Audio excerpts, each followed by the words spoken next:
The dimensional tear opened 30,000 feet above Manhattan, and Son Gohan fell through it like a meteor wrapped in golden fire. His Super Saiyan aura blazed against the afternoon sky as he plummeted, ki flaring instinctively to slow his descent. Below him, the city sprawled in familiar yet alien configuration. Towers of glass and steel that looked almost like West City.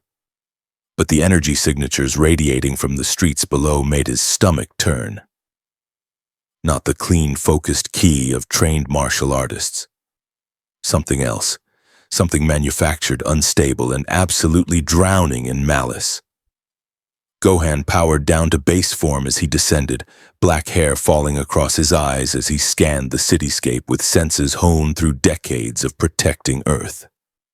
The wrongness here wasn't demonic or alien, it was human corruption amplified to frequencies that made his Saiyan blood sing with warning. Hundreds of abnormal power signatures scattered across the city, each one radiating the emotional resonance of violence, narcissism, and barely controlled psychosis. This wasn't his Earth. That much was certain. He landed softly on a rooftop in Midtown, near a massive tower with a glowing V logo that pulsed with self-important corporate arrogance. The building practically screamed with the energy of people who believed themselves gods. Gohan's fists clenched as he sensed the strongest signature in the tower. A power level that wouldn't impress Frieza's weakest soldier but carried emotional weight like concentrated malevolence. Pride, rage, narcissism, and a yawning void of need compressed into a single being. Whatever had brought him here, a wish gone wrong, a dimensional instability, some cosmic accident. Gohan knew one thing with absolute certainty. He'd landed in a world that needed help desperately. His scholar's mind cataloged the sensory data systematically. The city's infrastructure showed advanced technology, but nothing beyond early 21st century human capability. The abnormal energy signatures felt biochemical rather than trained, as if someone had manufactured superhuman abilities through scientific means rather than martial discipline. And the sheer concentration of corruption in positions of power, governments, corporations, media, created a miasma of evil that made his Saiyan instincts scream for action. A distant scream pulled his attention eastward. Gohan's enhanced hearing isolated the sound. A woman, terrified, begging someone to stop. His key sense locked onto the location, an alleyway 3 miles away where an abnormal signature blazed with sadistic pleasure while a normal human's energy flickered with terror. Gohan launched himself skyward, moving at speeds that reduced the cityscape to a blur. He crossed the distance in less than a second, dropping into the alley with enough force to crack the pavement beneath his boots. The scene before him triggered every protective instinct bred into his Saiyan DNA and reinforced, through years defending the innocent. A man in a ridiculous costume, blue and gold, covered in corporate logos like a racing car, held a woman against the wall by her throat. The speedster's other hand tore at her clothes while she struggled uselessly against strength far beyond human normal. "Hey!" Gohan's voice cut through the alley like a blade. The speedster turned, and Gohan saw his face clearly. Young, handsome, and absolutely empty of remorse or concern. The man smiled, still holding the woman as if interrupted during something mundane rather than monstrous. "Do you have any idea who I am?" The speedster's voice carried entitled arrogance. "I'm A-Train. I'm one of the 7. You just made the biggest mistake of your—" Gohan moved, not Super Saiyan speed, not even a meaningful fraction of his capability. Just fast enough to cross the distance before A-Train's enhanced perception could register movement. Gohan's hand closed around the speedster's wrist, the one holding the woman, and squeezed with precisely calibrated force. Bones shattered like glass. A-Train screamed, releasing the woman as he tried to vibrate out of Gohan's grip using his speed. It accomplished nothing. Gohan had fought beings who could move faster than light. This manufactured speedster's abilities were impressive by human standards, but barely registered to Saiyan senses. "Let me go!" A-Train's free hand blurred toward Gohan's face at supersonic velocity. Gohan caught the punch with his other hand, not even swaying from the impact. The speedster's eyes widened as he realized the fundamental truth of his situation. Every advantage he'd ever possessed, every power that had let him hurt people with impunity, meant absolutely nothing against the being holding him. "You were hurting her," Gohan said quietly, his voice carrying disappointment that would have made Piccolo proud. "You have these abilities, and this is what you choose to do with them? You don't understand," A-Train struggled uselessly. "I'm a hero. I'm famous. I can do whatever I—" The woman fled, stumbling toward the alley's entrance while casting terrified glances back at both her attacker and her rescuer. Gohan noted her fear of him with growing unease. She wasn't grateful. She was horrified by the violence she'd witnessed, even violence that saved her. "She's running from both of us," Gohan observed, releasing A-Train and stepping back. "Why?" The speedster cradled his shattered wrist, backing away with fear replacing arrogance. "You're dead. You're so fucking dead. Vought will destroy you. Homelander will kill everyone you've ever met. Do you have any idea what you just did to a member of the Seven? I stopped you from raping someone." Gohan's eyes hardened. "Where I come from, that's called being a decent person." A-Train laughed, a desperate manic sound. "Where you come from? Man, you're not in Kansas anymore. This is Vought's world. We're gods, and you just assaulted one." Sirens wailed in the distance, growing closer. Gohan's Ki sense detected dozens of normal humans approaching in vehicles, along with news helicopters converging on the location. Somehow, incredibly, the authorities were responding to his intervention rather than A-Train's assault. "Listen carefully," Gohan said, taking a step toward the retreating speedster. "I don't know how this world works yet, but I know evil when I sense it. You hurt people because you can, because you think your power makes you untouchable. I'm here to tell you that's over, all of it. Every person with abilities who uses them to harm the innocent, I'm going to stop them." "Yeah?" A-Train's fear transformed into malicious confidence despite his injury. "Good fucking luck. There are corrupt people everywhere in this world. You'd have to kill millions. Billions, maybe. And the second you start down that road, you become exactly what you're fighting." The speedster blurred into motion despite his shattered wrist, disappearing down the alley faster than human eyes could track. Not fast enough to escape Gohan's senses, but Gohan let him go. The woman's terrified flight had planted a seed of doubt. Something was fundamentally wrong with this world's relationship to power and heroism. Gohan rose into the air as police vehicles screeched into the alley below. News helicopters circled like vultures, cameras broadcasting his image to millions. He could feel the city's attention focusing on him like a spotlight, analyzing, categorizing, judging. The tower with the V logo pulsed in his awareness. The strongest signature inside it now oriented directly toward his position with predatory interest. The wind at altitude carried sounds from the street below. News broadcasts played on screens visible through windows, and Gohan's enhanced hearing caught fragments. Unidentified super assaulting the 7-member A-Train. Terrorist attack in Manhattan. Vought international stock prices falling as they were calling him the terrorist. The rapist in the corporate costume was the victim, and the entire apparatus of media, law, and public opinion was already mobilizing to make that narrative reality. Gohan hovered above the city, golden aura flickering around him as anger threatened to trigger his transformation. He'd sensed the corruption saturating this world, felt the malevolence radiating from those in power, and stopped one clear act of evil. The response showed him just how deep the rot went.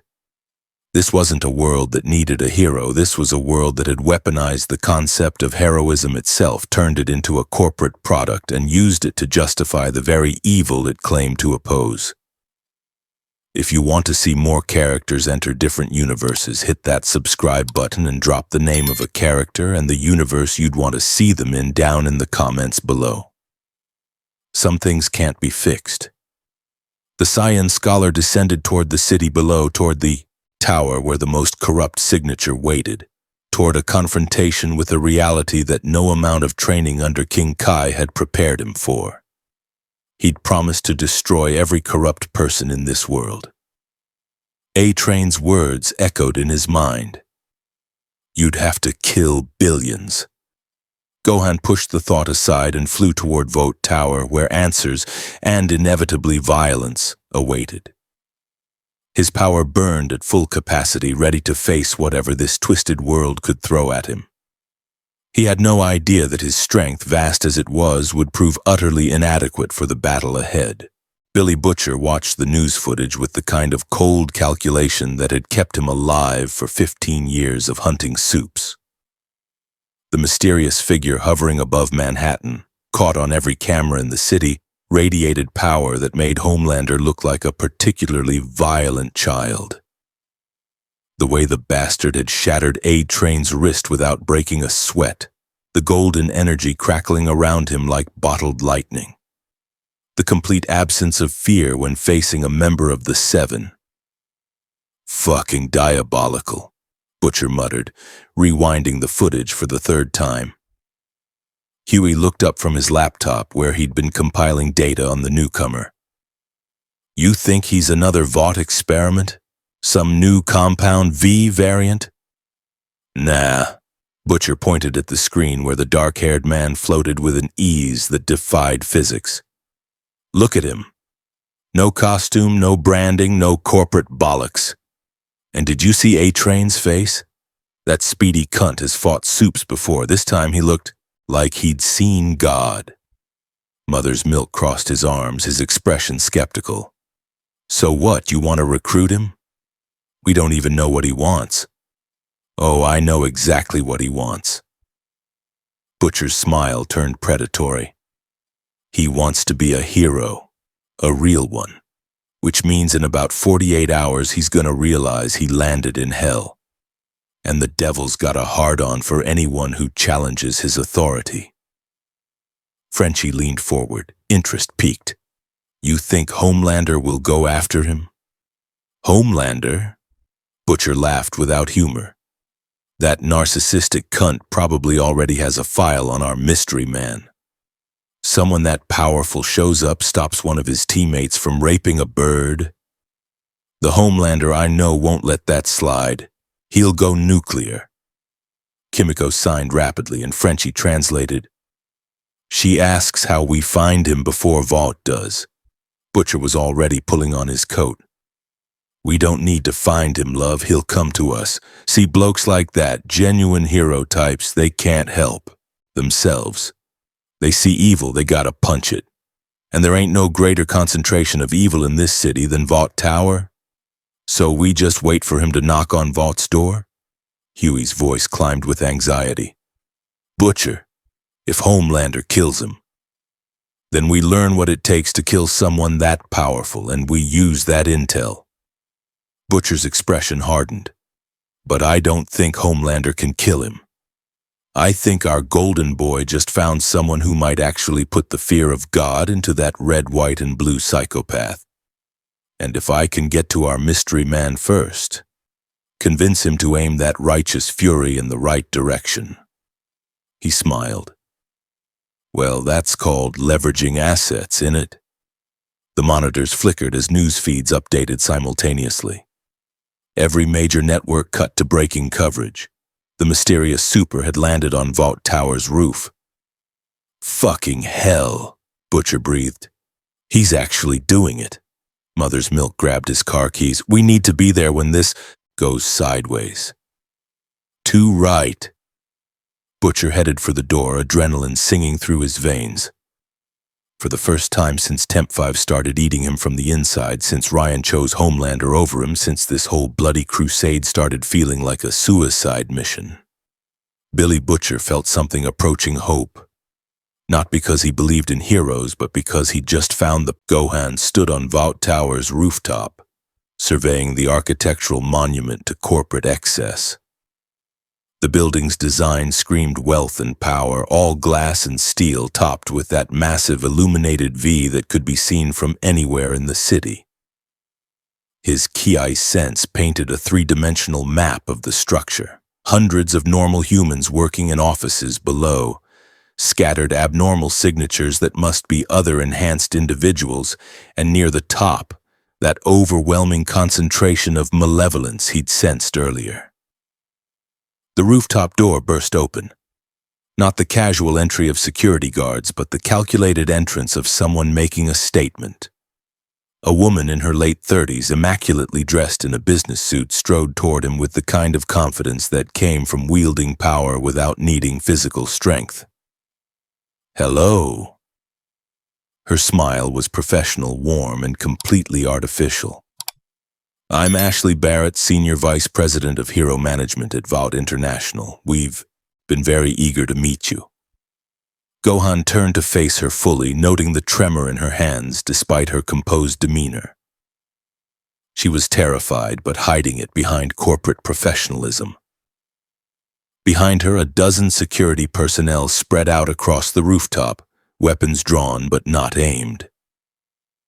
Yet, "I'm here to speak with whoever's in charge," Gohan said calmly.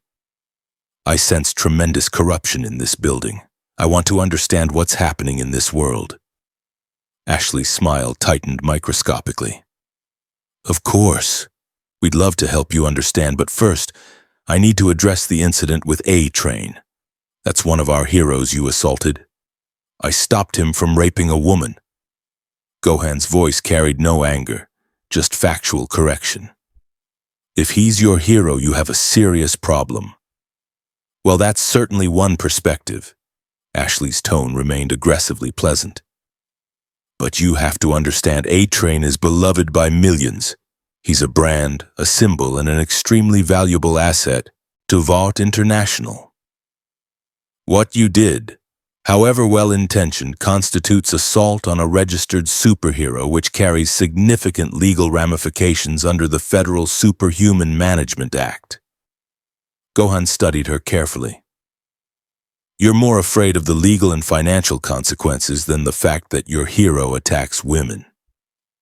Ashley's professional mask slipped for just a moment, revealing something broken and desperate underneath. Then it snapped back into place. "What I'm afraid of doesn't matter. What matters is that you've created a situation that needs management. Vought can help you. We can provide legal representation, image consultation, even membership in the Seven if your powers are as impressive as they appear. But you need to come inside, sit down, and let us protect you from the consequences of your actions." "Protect me?" Gohan almost smiled at the absurdity. "Ma'am, I don't think you understand what I'm capable of. I appreciate that you're trying to do your tsunoko job, but I didn't come here to be recruited or managed. I came here because I can feel the evil saturating this building, people with power using it to hurt others. I'm going to stop that." The security personnel tensed, fingers moving toward triggers. Ashley's hand rose sharply, halting them. "You can't just—" She stopped herself, visibly recalculating. "Listen, Mr. Gohan, Son Gohan. Mr. Son, I don't think you appreciate how this world works. Vought International has legal authority over superhuman affairs in 73 countries. We have contracts with the Department of Defense, Homeland Security, and every major government on Earth. If you position yourself as hostile to Vought's interests, you won't just be fighting us. You'll be fighting the entire global infrastructure that maintains order in a world full of superpowered individuals." "And who gave Vought that authority?" Gohan asked quietly. Who decided that a corporation should control people with abilities? Ashley's laugh was brittle. The same people who decided corporations should control everything else. Governments, markets, voters. This is just how power works. A new presence registered in Gohan's awareness. The malevolent signature from inside the building was ascending rapidly, approaching the rooftop with predatory purpose. The energy felt different from A-Train's manufactured speed or Ashley's baseline humanity. This was power comparable to Vought's other enhanced individuals, but wrapped in ego so massive it distorted the emotional resonance around it. Ashley's face went pale as she apparently received some communication through an earpiece. "Oh no, oh fuck, everyone down, everyone!" The rooftop door exploded outward in a shower of metal and concrete. A figure emerged from the debris cloud, landing with theatrical precision at the far end of the rooftop. Red, white, and blue costume, cape billowing despite the absence of wind, bright smile that never reached the eyes, and power radiating from him like heat from a furnace. Not trained ki, but raw strength granted through the same biochemical process that created A-Train. This was the strongest signature in the building. This was what passed for a god in this world. "Well, well, well," the man's voice carried across the rooftop with practiced charisma. "The mysterious super who thinks he can assault members of the Seven without consequences. I'm Homelander. I'm the leader of the Seven, face of Vought International, and the greatest hero this world has ever known." Gohan's Saiyan instincts screamed warnings that his conscious mind immediately understood. This being wasn't just powerful. He was fundamentally broken, dangerous in ways that had nothing to do with strength and everything to do with the complete absence of moral restraint. Gohan had faced universe-destroying threats with more humanity than what radiated from Homelander's smile. "I didn't assault anyone," Gohan replied evenly. "I stopped a crime." "A crime?" Homelander's smile widened, becoming something predatory and terrible. "Against who? Some random nobody? A-Train is the Seven. He's a hero. His image is seen by 1 billion people every day.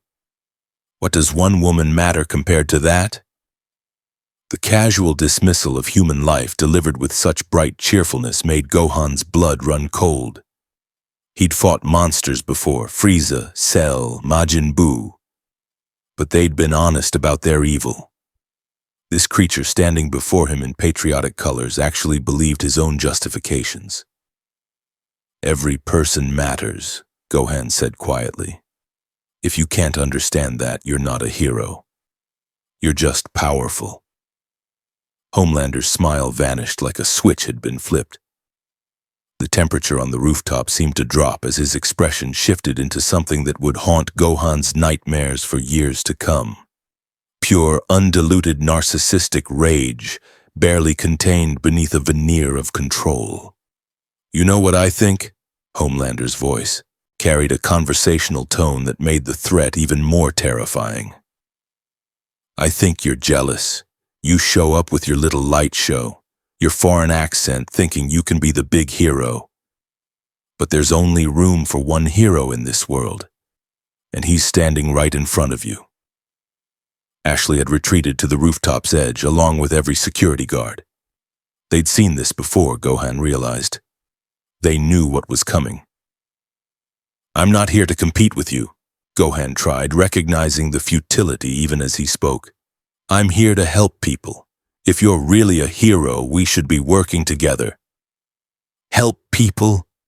Homelander's shout echoed across Manhattan. "I've saved millions. I'm loved by billions. I'm the symbol of everything good and pure in this fucking world. And you think you can just show up and tell me what heroism means?" The air between them ionized as Homelander's eyes began to glow red. Heat vision. Gohan's analytical mind cataloged, concentrated energy beams from ocular organs, Potentially dangerous to normal humans, likely ineffective against Saiyan physiology, but the collateral damage potential in a populated city was catastrophic. "You have one chance," Homelander said, his eyes blazing brighter. "Kneel, apologize. Admit that I'm superior to you in every way. Then maybe I'll let Vought recruit you instead of killing you right here." Gohan felt his own power stirring in response to the threat, golden aura beginning to flicker around his clenched fists. Every instinct screamed to transform, to show this delusional psychopath what real power looked like, to end the threat before it could harm anyone else. But A-Train's words echoed in his mind. You'd have to kill billions. And the woman's terrified flight from both her attacker and her rescuer, and Ashley's broken eyes behind her corporate smile, this world didn't need another monster with overwhelming power. It was already drowning in them.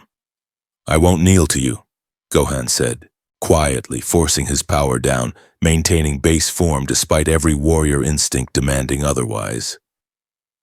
"But I won't fight you here either. Too many people below us. Too much collateral damage." Homelander's face transformed through several emotions in rapid succession: confusion, rage, and finally cruel amusement. "Oh, you're one of those. The heroes who care about collateral damage." He laughed, the sound carrying genuine mirth. "Let me tell you a secret, nobody actually cares. They say they do, but when a hero saves the day, a few dozen dead civilians just becomes part of the story. The exciting part." "That's insane," Gohan breathed. "No."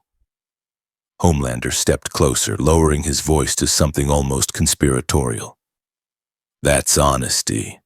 I'm the only one in this world who tells the truth. Power means you can do whatever you want. The strong rule, the weak suffer, and anyone who can't accept that is weak." He turned away, cape swirling dramatically.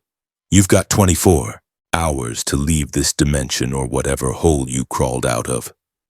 If you're still here tomorrow, I'm going to find everyone you care about, and I will make you watch while I kill them. Slowly. Because that's what happens to people who challenge me." Homelander launched himself into the sky, sonic boom shattering windows across 3 blocks as he accelerated to supersonic speed in a residential area. Gohan tracked the trajectory with growing horror. The shockwave alone would have ruptured eardrums, shattered glass into hundreds of homes, potentially caused vehicle accidents from startled drivers, and nobody would hold him accountable. He was the hero. Ashley approached cautiously, her hands trembling worse than before. "Mr. Sun, Gohan, please. You seem like a genuinely good person. I'm begging you, leave. Homelander doesn't make idle threats. He will kill everyone you've ever loved, and Vought will cover it up as a training accident or a villain attack. That's just how this works." "What about the woman A-Train attacked?" Gohan asked. "Will Vought cover that up too?" Ashley's silence was answer enough. "And all the other crimes? All the people with powers who hurt the innocent? You just manage it? Make it disappear?"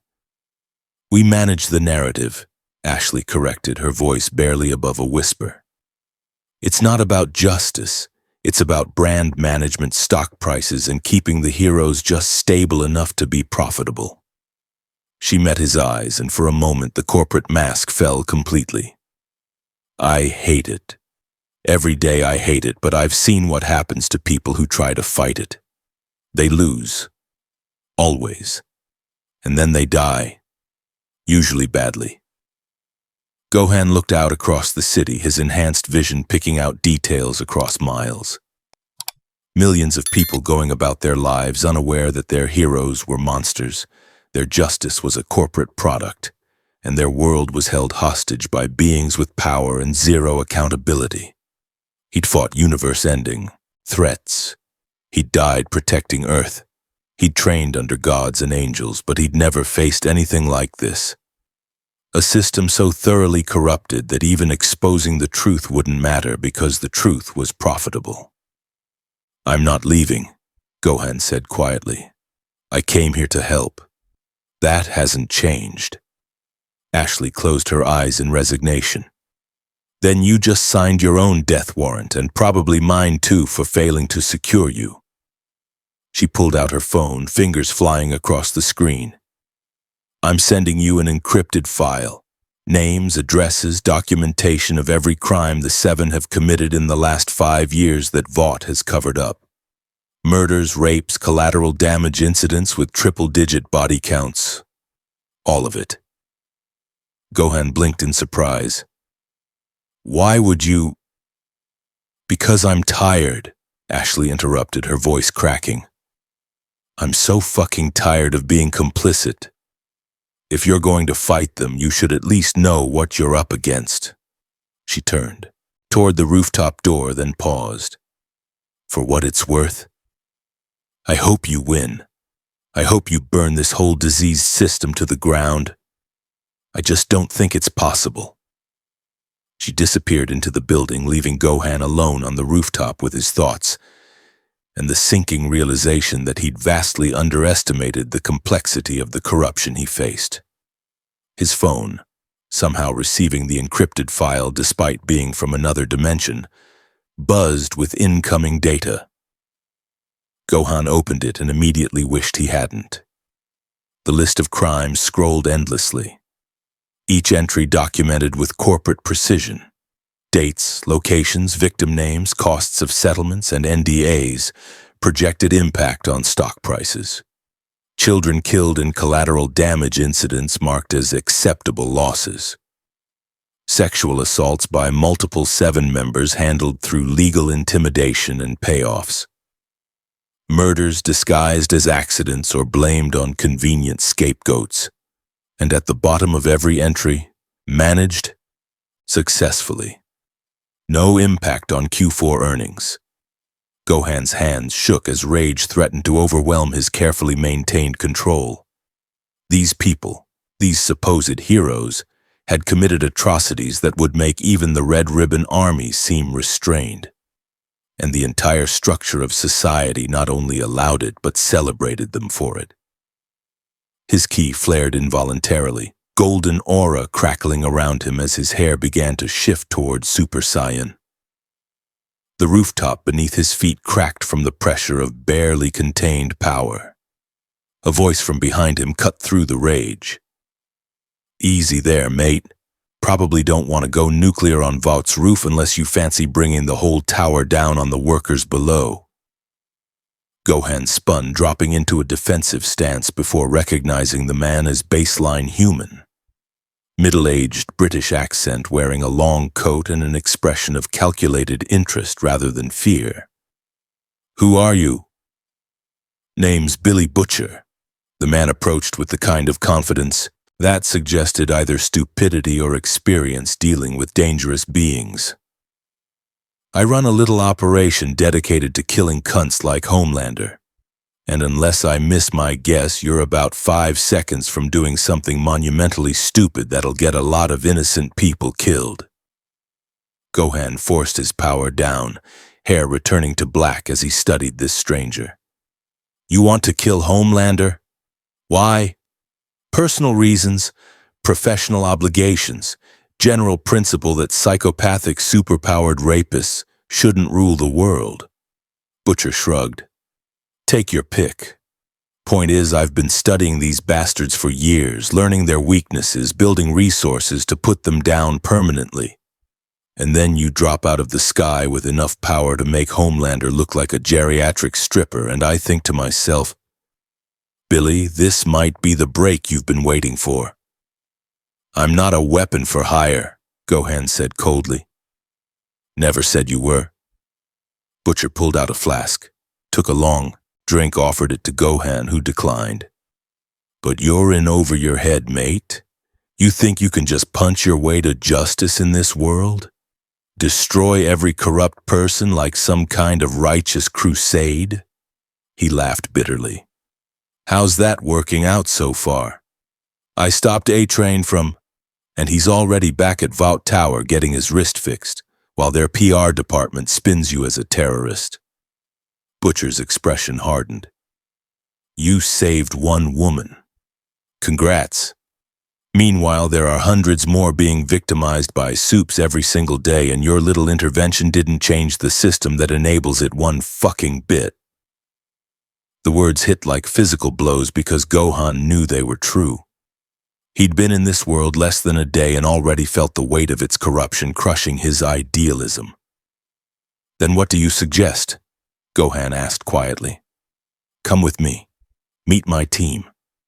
Let me show you how deep this rabbit hole goes. Butcher's smile turned predatory. You want to destroy every corrupt person? Fine. But you need to understand what you're really destroying, because it ain't just a few bad apples. It's the whole fucking orchard, roots and all.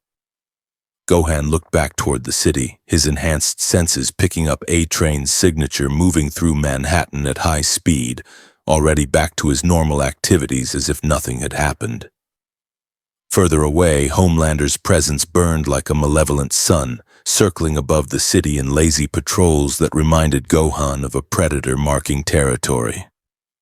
Show me, Gohan said finally. Butcher's grin widened. Oh, this is gonna be fucking diabolical. The abandoned subway station that served as the boys' headquarters smelled of mildew, gun oil, and desperation. Gohan followed Butcher down the crumbling stairs, his key sense mapping out the people waiting below. 4 individuals, all baseline human except one with a manufactured power signature similar to A-Train's. None posed any threat, but Gohan remained cautious. The main chamber opened before him, a converted platform lined with monitors, weapons racks, and evidence boards covered in photographs connected by red string. The people waiting looked like soldiers who'd been fighting a losing war for years. Exhausted, damaged, but not broken. Not yet. Everyone meet our new best friend, Butcher announced, gesturing to Gohan with theatrical flair. Golden Boy here decided to introduce himself to Vought by shattering A-Train's wrist and pissing off Homelander. I like him already. A younger man with curly hair stood nervously. I'm Huey Campbell. That was pretty. Incredible what you did. A train killed my girlfriend. Seeing someone finally hurt him back. He trailed off, emotions clearly overwhelming him. Mother's milk. for short. A black man with an intense, organized demeanor offered a hand that Gohan shook carefully, conscious of his strength. You ex-military? I've trained in martial arts since childhood, Gohan replied. Fought in several conflicts. A man with a French accent stepped forward, studying Gohan with artistic interest. Frenchie, you are glowing earlier, yes? Like an angel made of lightning, c'est magnifique. The woman beside him, the one with the manufactured power signature, remained silent, but her eyes communicated volumes. Trauma, rage, and recognition of a kindred spirit who'd seen violence. She signed something with rapid hand movements. Kimiko says you smell different than Supes, Frenchie translated. Your power is, how do you say, organic, not made in a laboratory. That's correct. Gohan sat on a crate, careful not to damage it. Where I come from, we train to cultivate energy, Kai, through discipline and martial arts. It's not chemical or genetic modification. Fascinating as the cultural exchange is, Butcher interrupted, we've got more pressing matters. Golden Boy here thinks he can destroy every corrupt person in this world. I need you lot to help me explain why that's both impossible and exactly what we're trying to do. Activated one of the monitors, pulling up a complex flowchart. This is the structure of Vought International. Publicly traded company, majority shareholders include 16 different sovereign wealth funds, controlling interest held by the founding families but dispersed through shell corporations across 43 countries. Annual revenue, $85 billion. Employees, 140,000 worldwide. Government contracts, $23 billion annually. Gohan studied the chart with growing dismay. They're not just a company, they're a global infrastructure. Exactly. Highlighted another section. Vought doesn't just manage superheroes. They control pharmaceutical distribution for compound V and derivatives, private military contracting, media networks, theme parks, merchandising for every hero brand, insurance for superhuman-related damages, and political lobbying in 190 countries. You can't destroy Vought without causing global economic collapse. Huey pulled up another screen showing news coverage. And that's not even the worst part. Look at these polls. 73% of Americans trust the Seven more than the police. 68% would support superhero intervention in their neighborhood over traditional law enforcement. 82% have purchased Vought merchandise in the last year. The company isn't just big, it's culturally embedded. They sell action figures of rapists to children, Frenchie added quietly, and the children's parents buy them because they do not know or do not care. The marketing, it is too powerful. Kimiko signed again, and Frenchie's translation made Gohan's stomach turn. She was held in a terrorist camp, injected with compound V against her will, turned into a weapon. Vought did this to her brother too. Killed him. And when she escaped, Vought PR labeled the camp as a rogue operation they had no knowledge of. They always have, what is the word? Deniability. Plausible deniability, corrected. Everything Vought does wrong is blamed on individual bad actors, rogue elements, or explained away as unfortunate accidents. The system is designed to protect itself. Butcher lit a cigarette, ignoring MM's disapproving look. Now, the bit you really need to understand, corruption isn't limited to Vought. The company exists because governments allow it. Politicians take their money. Military uses their Supes. Media broadcasts their propaganda. You want to destroy every corrupt person? He gestured at a world map covered in red pins. Start killing, mate. But you'll need to genocide half the planet to root it all out. Gohan's hands clenched into fists. There has to be another way. Exposure, evidence. If people knew the truth, they know. Huey's voice cracked. That's what makes it worse. Compound V being used to create superheroes got leaked. It was national news. You know what happened? Vought's stock dropped 15% for a week, then recovered when they launched a new ad campaign about scientific heroes for a scientific age. People don't care how the sausage is made as long as Homelander keeps saving them from scary villains. Villains that Vought creates, added. Super terrorists? Vought arms them with compound V to create threats that only the Seven can stop. It's all theater. Profitable. Deadly theater. Frenchie activated another monitor, this one showing footage from Gohan's encounter with A-Train. Already they spin the narrative. Look, mysterious super attacks beloved hero A-Train. Foreign entity threatens American hero. Vought requests UN peacekeeping resolution. Against dimensional invader. You are the villain now, mon ami. Gohan watched the news coverage in horror. His intervention, stopping a rape, had been transformed into an unprovoked assault by a dangerous unknown entity. A-Train gave an interview from a hospital bed, tearful and sympathetic, claiming he'd been trying to protect the woman from Gohan. The woman herself was nowhere to be seen. Where is she? Gohan asked. The victim? Butcher exhaled smoke slowly. If she's smart, taking Vought's settlement and signing an NDA.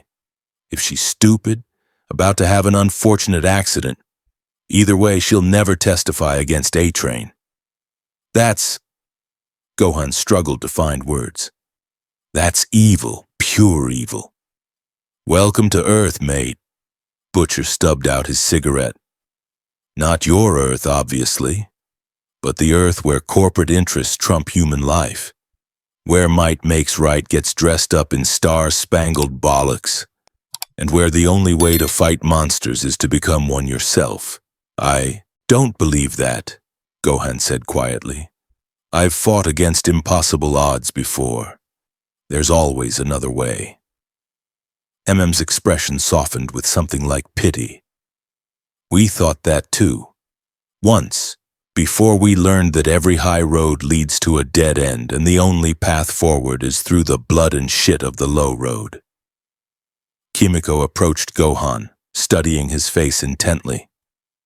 She signed something elaborate and Frenchie translated. She says you still have hope in your eyes, like Huey did when he first joined. She says to hold on to it as long as you can because this world will try to kill it. And when it dies, you will become like us, necessary monsters fighting unnecessary ones. I'm not going to become a monster, Gohan insisted. Yeah? Butcher leaned forward, eyes glinting with dark amusement. Let me ask you something, Golden Boy. You've got all this power, right? Enough to make Homelander look like a geriatric stripper, if I'm reading the signatures correctly. So here's the question. When Homelander comes for you, and he will come, are you gonna hold back? If I have to fight him, I'll incapacitate him without... Nah, that's not what I asked. Butcher's voice cut like a razor. I asked if you're gonna hold back because Homelander won't. He'll use heat vision to cut through buildings full of people if it means getting a clear shot at you. He'll grab civilians and threaten to liquefy them if you don't surrender. He'll find anyone you care about and murder them slowly while you watch. That's who he is. So when that happens, when it's your power against his sadism, are you really gonna pull your punches? Gohan met Butcher's gaze steadily. I'll do what's necessary to protect people, even if necessary means killing him. The question hung in the air like smoke. Gohan had killed before. Frieza's soldiers, Cell's offspring, even Cell himself in that final Kamehameha. But those were clear-cut cases of beings threatening all life on Earth with no possibility of redemption or restraint. If there's absolutely no other option, Gohan said carefully, if he's about to kill innocents and I can't stop him any other way, yes, I would kill him. Butcher's smile returned. There's the rub in it. You came here to destroy every corrupt person, talked a big game about fixing this world. But you're already compromising, already adding caveats and conditions if there's no other option. If he's about to kill innocents. Problem is, mate, in this world, there's never another option. Innocents are always about to die, and every second you spend trying to find a clean solution is another second Homelander and his cunt friends spend hurting people. So what are you suggesting? Gohan's voice hardened. That I just start killing anyone with powers? Become an executioner? I'm suggesting you face facts. Butcher stood, walking to the evidence board covered in photographs of victims. These are people, the 7 killed in the last month, alone. Collateral damage mostly, some murders, a few who knew too much or threatened to expose the truth. You want to save people like this? You need to accept that saving them means killing Supes, all of them. Because as long as Compound Vi exists, as long as Vought can manufacture gods, this cycle continues forever. Huey stepped forward, his voice trembling with barely suppressed emotion. A train killed my girlfriend. Ran through her so fast she exploded like she was nothing. And when I tried to get justice, Vought offered me money, called it an accident, made me sign an NDA. It took me months to realize the truth. There is no justice in this world. There's only revenge and survival. Pulled up medical records on another screen. My family was destroyed by Soldier Boy, one of Vought's original Supes. My father spent his life trying to prove it, trying to get accountability.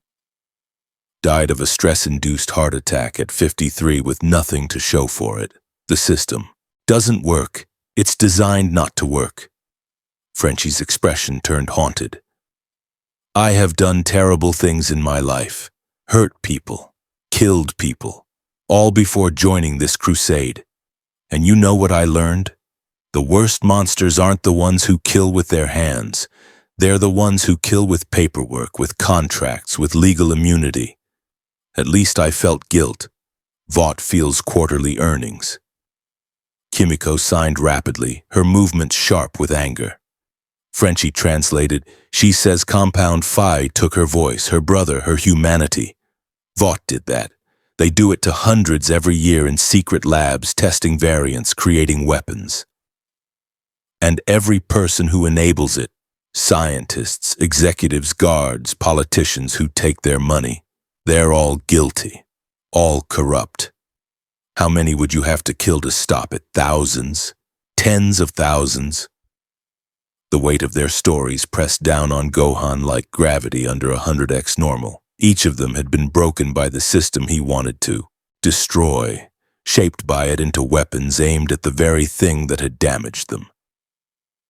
I understand your anger, Gohan said quietly. And I'm sorry for what you've all suffered.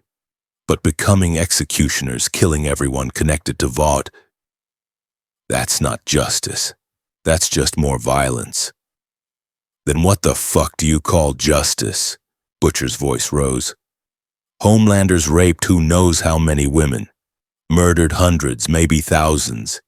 He's gotten away with all of it because he's too powerful to prosecute and too profitable to fire. Same with A-Train, Black Noir, all the cunts in the 7. They're untouchable. So tell me, Golden Boy, if the law won't touch them and society won't stop them, what's left besides violence? Education, reform, systemic change. Butcher laughed, the sound brittle and mocking. Oh, that's brilliant. We'll just educate Homelander about consent while he's heat-visioning civilians in half. Reform Vought while they're dosing babies with Compound V. Brilliant fucking plan. Butcher. MM's warning tone cut through the rising tension. He's not wrong about the principle. We've all struggled with this. The difference is, we've had years to come to terms with what fighting Vought really means. He's had hours. Butcher's expression shifted, becoming something like understanding buried under layers of cynicism. Right. Fair point. He turned back to Gohan. Look, I'm not trying to turn you into a psychopath. I'm trying to make you understand the reality of what you walked into. This isn't your world, where training and determination overcome evil. This is a world where evil has lawyers, shareholders, and PR departments.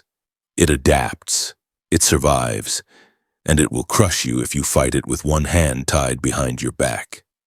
Then I'll fight it with both hands, Gohan said. But I won't compromise my principles. There has to be a way to stop the corruption without becoming corrupt myself. Kimiko approached again, placing a hand on Gohan's arm. She signed something, and Frenchie's translation was gentle. She says she thought that too. She hopes you're strong enough to prove her wrong. The monitors flickered as new footage appeared. News coverage of Homelander giving an interview. His smile bright and his eyes dead as he addressed the camera directly. To the mysterious super who assaulted A-Train, I'm giving you 24 hours to turn yourself into Vought for processing. If you refuse, I'll consider you a hostile entity and respond with appropriate force. The safety of American citizens is my top priority, and I won't let some foreign threat endanger them. The threat was clear, delivered with sunny charisma that made it even more terrifying. Huey's face went pale. He's actually going to do it. He's going to come after you. Let him, Gohan said quietly, though his hands trembled slightly. I'm not running from a bully. He's not a bully. Corrected. He's a weapon of mass destruction with the emotional maturity of a toddler and the legal protection of a government asset. Fighting him means civilian casualties. Guaranteed. Then I'll take the fight somewhere remote, away from... He won't let you. Butcher's voice carried grim certainty. Homelander's not a fighter, mate. He's a performer. He'll want witnesses, cameras, proof of his superiority broadcast to billions. And if you refuse to fight on his terms, he'll hurt people you care about until you do. I just got here, Gohan protested. I don't have people I care about yet. Butcher and MM exchanged a look that made Gohan's stomach sink. The woman, Gohan breathed. The one A-Train attacked. Claire Hoffman, age 27, financial analyst, lives in Brooklyn. MM pulled up her file with terrifying efficiency. Vought's already got her address, her family's addresses, her boyfriend's information. If Homelander wants to make a point, she's the obvious target. We need to protect her. Fuck's sake, you really are a hero, aren't you? Butcher shook his head in something like amazement. Fine. We'll put her in a safe house, rotate guards, keep her off the grid. But understand, protecting her means you're committed now. You're in this fight whether you like it or not. I was already committed the moment I stopped A-Train, Gohan said. I just didn't understand the full scope of what I was committing to. Kimiko signed something and Frenchie smiled sadly as he translated. She says, "Welcome to hell. Population, everyone." The monitors continued broadcasting Homelander's message, his threats wrapped in patriotic rhetoric and corporate-approved talking points. Gohan watched the performance, his analytical mind cataloging every micro-expression, every tells that revealed the psychosis beneath the polish.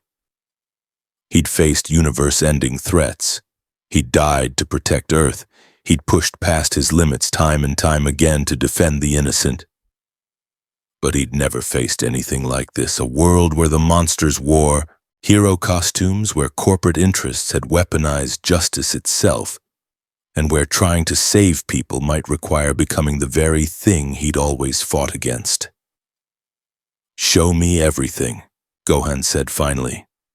Every crime, every cover-up, every victim. I need to understand exactly what I'm up against before I decide how to fight it. Butcher's grin returned, sharp and predatory. Oh, golden boy, you're gonna regret asking that. For the next 6 hours, the boys showed Gohan the reality of their world. Evidence of crimes committed by the Seven, covered up by Vought, enabled by governments and ignored by a public that valued entertainment over justice. Each revelation was a hammer blow against Gohan's idealism. Every documented atrocity a challenge to his belief that power should protect rather than dominate. By the time they finished, Gohan sat in silence, processing horrors that made his battles against universe-destroying threats seem almost clean by comparison. At least Frieza and Cell had been honest about their evil. At least they hadn't pretended to be heroes while committing atrocities. Now you understand, Butcher said quietly. This is what you're up against. Not just bad individuals, but a system designed to enable them. So I'll ask you again, how do you destroy every corrupt person without destroying the world itself? Gohan looked up and Butcher was momentarily startled by what he saw in the young man's eyes. Not the broken resignation he'd expected, not the rage-fueled determination he'd hoped for. Instead, there was something Butcher hadn't seen in years of fighting Supes, genuine, thoughtful consideration of an impossible problem, combined with stubborn refusal to accept that impossible meant unsolvable.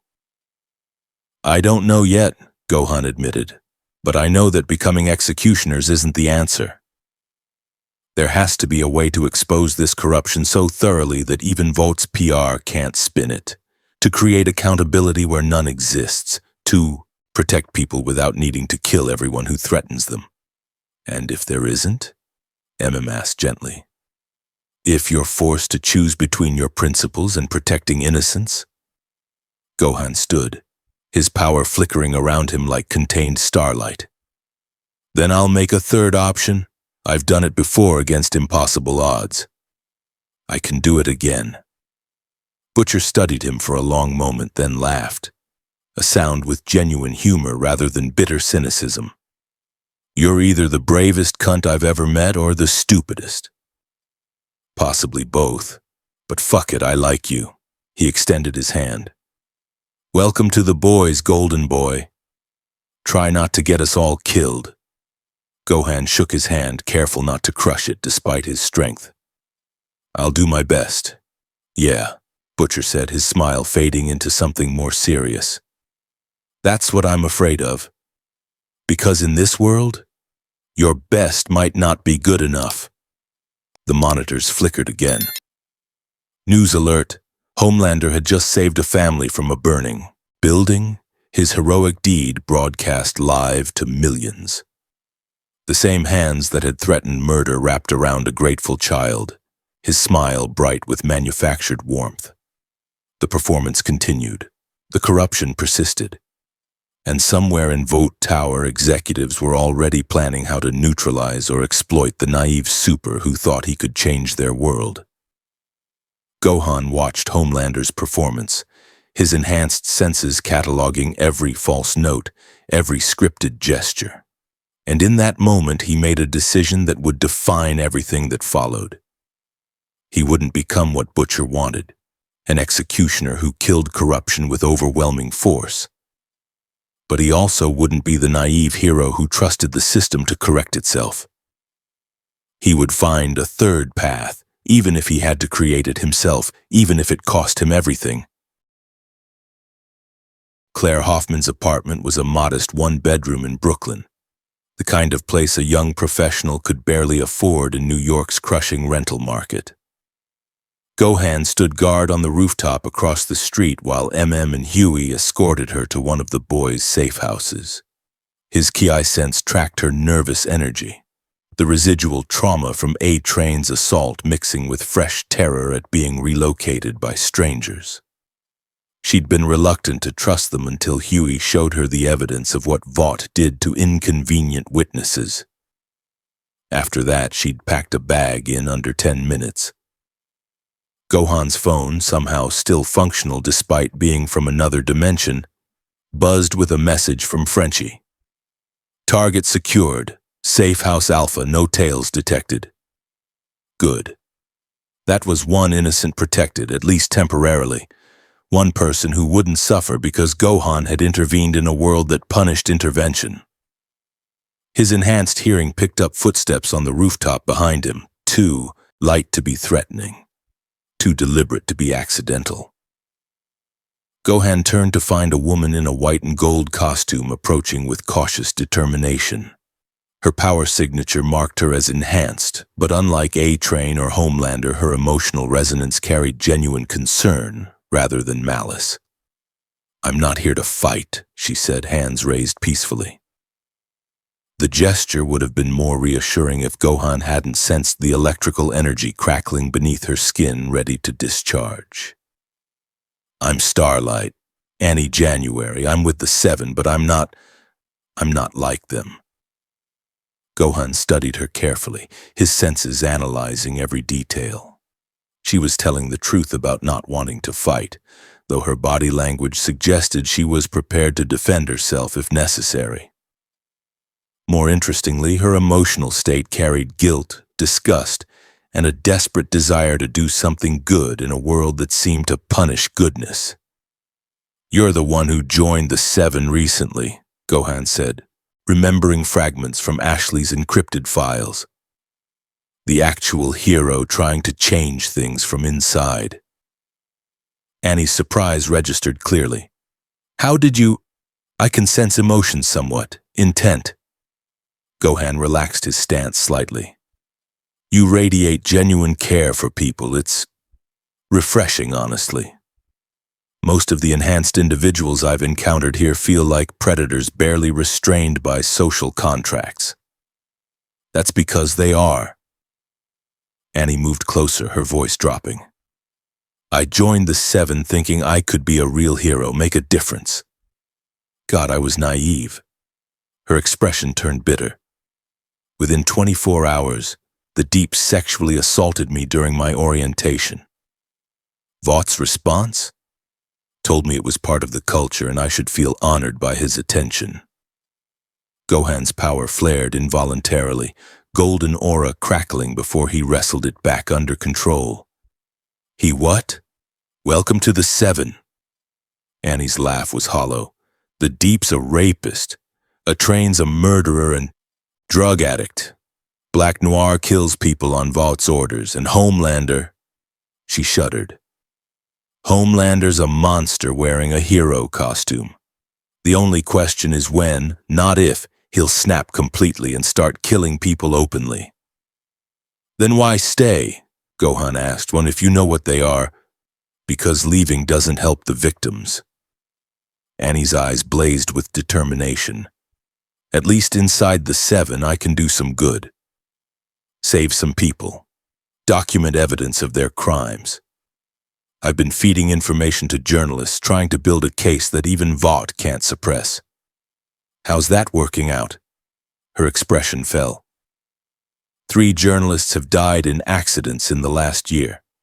2 more took large settlements and disappeared. The evidence I gather gets buried under Vought's legal motions or discredited through character assassination. It's like fighting smoke. Every time I think I've got a solid grip on something, it dissolves into nothing. Gohan gestured for her to sit on the rooftop's edge, joining her carefully. The city sprawled below them, millions of people unaware of the rot at the heart of their hero worship. Why are you here, Annie? Gohan asked gently. Vought must know we're watching this location. Because you're the first person I've seen make Homelander genuinely nervous. Annie met his eyes. When you stood up to him, didn't kneel, didn't back down? I could see it in his face. For the first time since I joined the Seven, someone threatened his absolute dominance, and I needed to know if you were real. Real? A real hero. Annie's voice cracked slightly. Not a corporate product or a psychopath in a costume or someone playing at heroism for profit, just someone who genuinely wants to help people without ulterior motives. I am, Gohan said quietly. Where I come from, power is meant to protect. Warriors train not to dominate others, but to defend those who can't defend themselves. I was raised by people who died to save strangers, who fought impossible battles because it was right, not because it was profitable. That sounds like a better world than this one. It has its own problems, Gohan admitted. But at least the villains don't pretend to be heroes there. At least evil is honest. Annie laughed, the sound carrying genuine humor for the first time. God, what a concept. Honest evil. Here, everything's wrapped in layers of PR spin and legal disclaimers until you can't tell hero from villain without a scorecard. They sat in comfortable silence for a moment, 2 people trying to do good in a world designed to punish that impulse. Homelander's going to come after you, Annie said finally. Probably within the next few hours. He's obsessed with dominance, with proving he's the strongest, the best, the only hero that matters. You challenged that. He won't let it stand. I know. Gohan's power flickered around his clenched fists. The question is how to fight him without causing mass civilian casualties. His tactics, using hostages, fighting in populated areas, collateral damage, they're designed to limit my options. He's been doing this for years, Annie confirmed. Vought's taught him that public opinion matters more than actual heroism. So he always fights where cameras can see him, always creates dramatic moments for the news cycle. And if a few dozen bystanders die, she shrugged bitterly, that's just part of the spectacle. Then I need to force him into a situation where he can't use civilians as shields or weapons. Gohan's analytical mind began calculating options. Remote location, no witnesses, just the 2 of us. He'll never agree to that, Annie said. His ego requires an audience. Fighting you in private doesn't benefit his image. Even if I publicly challenge him? Question his courage on live television? Annie's expression shifted to something like admiration mixed with horror. You're going to bait him, use his narcissism against him. I've fought beings who destroyed planets because someone bruised their pride, Gohan said. Homelander's psychology is transparent by comparison. Fragile ego, desperate need for validation, violent response to any challenge. If I push the right buttons, he'll abandon strategy for emotional satisfaction. That might work. Annie considered the plan, her tactical mind engaging. But you need to understand, even if you beat him in a fair fight, Vought will spin it. They'll make you the villain, him the victim. The entire media apparatus will turn against you. I'm already the villain in their narrative, Gohan pointed out. Might as well earn it by actually challenging their strongest asset. Annie stood, her expression conflicted. I should hate this plan. It's reckless, dangerous, and probably going to get people killed. But honestly, after months of watching Homelander hurt people with zero consequences, the idea of someone actually making him afraid. She smiled sadly. I hope you win. Even if it costs me my position in the 7. Why would it cost you? Because I'm about to do something incredibly stupid. Annie pulled out her phone, recording a video message. Hi, I'm Starlight, and I want to address the mysterious super who confronted A-Train today. You stopped an assault, you protected an innocent woman, and Vought is painting you as a terrorist because you threatened their profits and their power structure. Gohan's eyes widened. Annie, don't. The truth is, A-Train has hurt dozens of women. The 7 have committed crimes that would put anyone else in prison for life. And Vought covers it all up because we're too profitable to prosecute. Annie's voice strengthened with conviction. So to the mysterious super, don't back down. Don't let Homelander intimidate you. This world needs someone willing to stand against corruption even when, especially when, that corruption wears a hero costume. She ended the recording, fingers hovering over the upload button. This goes public. Vought will destroy me, fire me, sue me, probably worse. But I'm so tired of being complicit.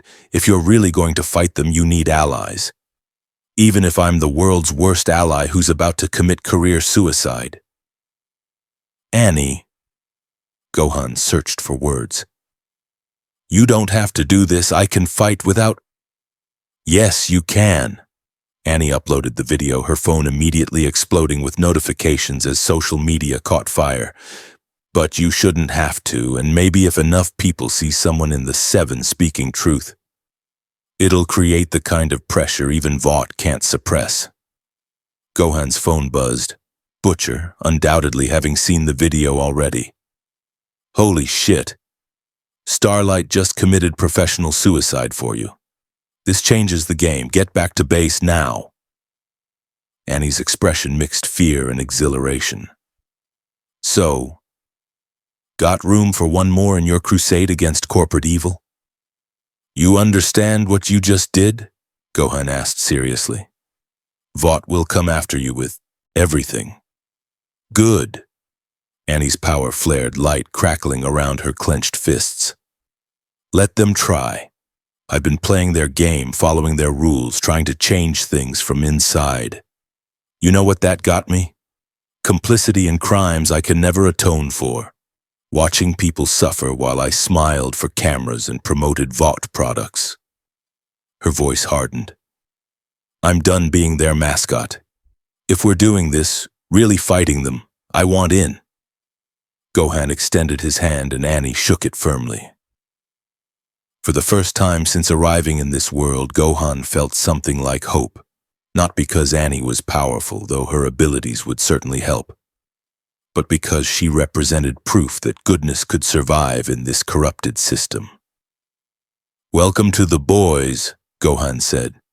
Fair warning, the others are cynical, brutal, and have already written off my idealism as naivete. And you're probably going to write off my corporate experience as complicity, Annie countered. But if we're going to take down Vought, we need both perspectives. Your principles to keep us from becoming what we fight, and my insider knowledge to hit them where it actually hurts. Agreed. Gohan rose, preparing to fly back to the boys' base. Though I should mention I can fly by manipulating energy. It's very fast and very obvious. You okay with that? Annie's grin was the first genuine happiness Gohan had seen from her. Are you kidding? I've been pretending to enjoy Homelander's flights for months while he creepily breathes on my neck. Flying with someone who won't assault me mid-air sounds fantastic. Gohan carefully lifted Annie into a carry position, one arm under her knees, the other supporting her back, and launched into the sky with enough force to crack the rooftop beneath them.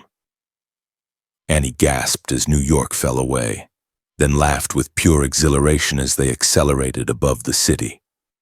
Below them, news helicopters scrambled to follow. Annie's video had already gone viral, with Vought's PR department undoubtedly in full crisis mode. The narrative was shifting in ways the corporation couldn't immediately control. And in Vought Tower, Homelander watched the same footage with an expression that would have terrified anyone who understood his psychology.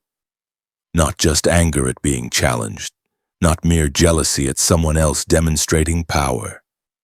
Pure narcissistic rage at being publicly questioned by one of his own teammates. The game had changed, and the violence to come would prove that some things in this world truly couldn't be fixed. Only endured, escaped, or destroyed entirely. The boys' headquarters erupted into controlled chaos when Gohan landed with Starlight in his arms. Butcher stood frozen mid-sentence, cigarette dangling from his lips. MM's hand moved instinctively toward his sidearm before his brain caught up with recognition. Huey dropped his coffee mug, the ceramic shattering on concrete in a spray of liquid and fragments. "What the fuck?" Butcher said finally. "Is Starlight doing in our base?" "She just torched her entire career defending me on social media," Gohan replied, setting Annie down gently. "Where else would she go?" Kimiko signed something rapid and agitated. Frenchie translated, his voice concerned. "She says this could be a trap. Vought sends their prettiest hero to infiltrate, gain trust, report back our location and plans." Annie's expression hardened with hurt, but Gohan stepped between her and the group's suspicion. "She's not a plant. I can sense emotions, intent. She's genuine." "You've been in this world for less than a day," MM countered, his tone reasonable but firm. "You don't know how Vought operates. They're capable of anything, including using one of their heroes as a sacrificial asset to gather intelligence." "I know manipulation when I encounter it," Gohan insisted. "I've fought beings who could control minds, who spent years deceiving entire civilizations." "Annie is..." He paused, searching for words. "She's damaged by this system, but fighting to maintain her integrity despite it. That's not something Vought would weaponize." "Actually, that's exactly what they'd weaponize," Butcher said, his eyes never leaving Annie. "Damaged hero with a conscience reaches out to mysterious super with god-tier powers, creates emotional connection that compromises his judgment. It's textbook infiltration tradecraft." Annie's power flared involuntarily, light crackling around her clenched fists. "I just destroyed my career, my reputation, and probably my safety to tell the truth about what the Seven really are. And your response is to accuse me of being a corporate spy." "Yeah," Butcher replied without hesitation, "because that's the smart play.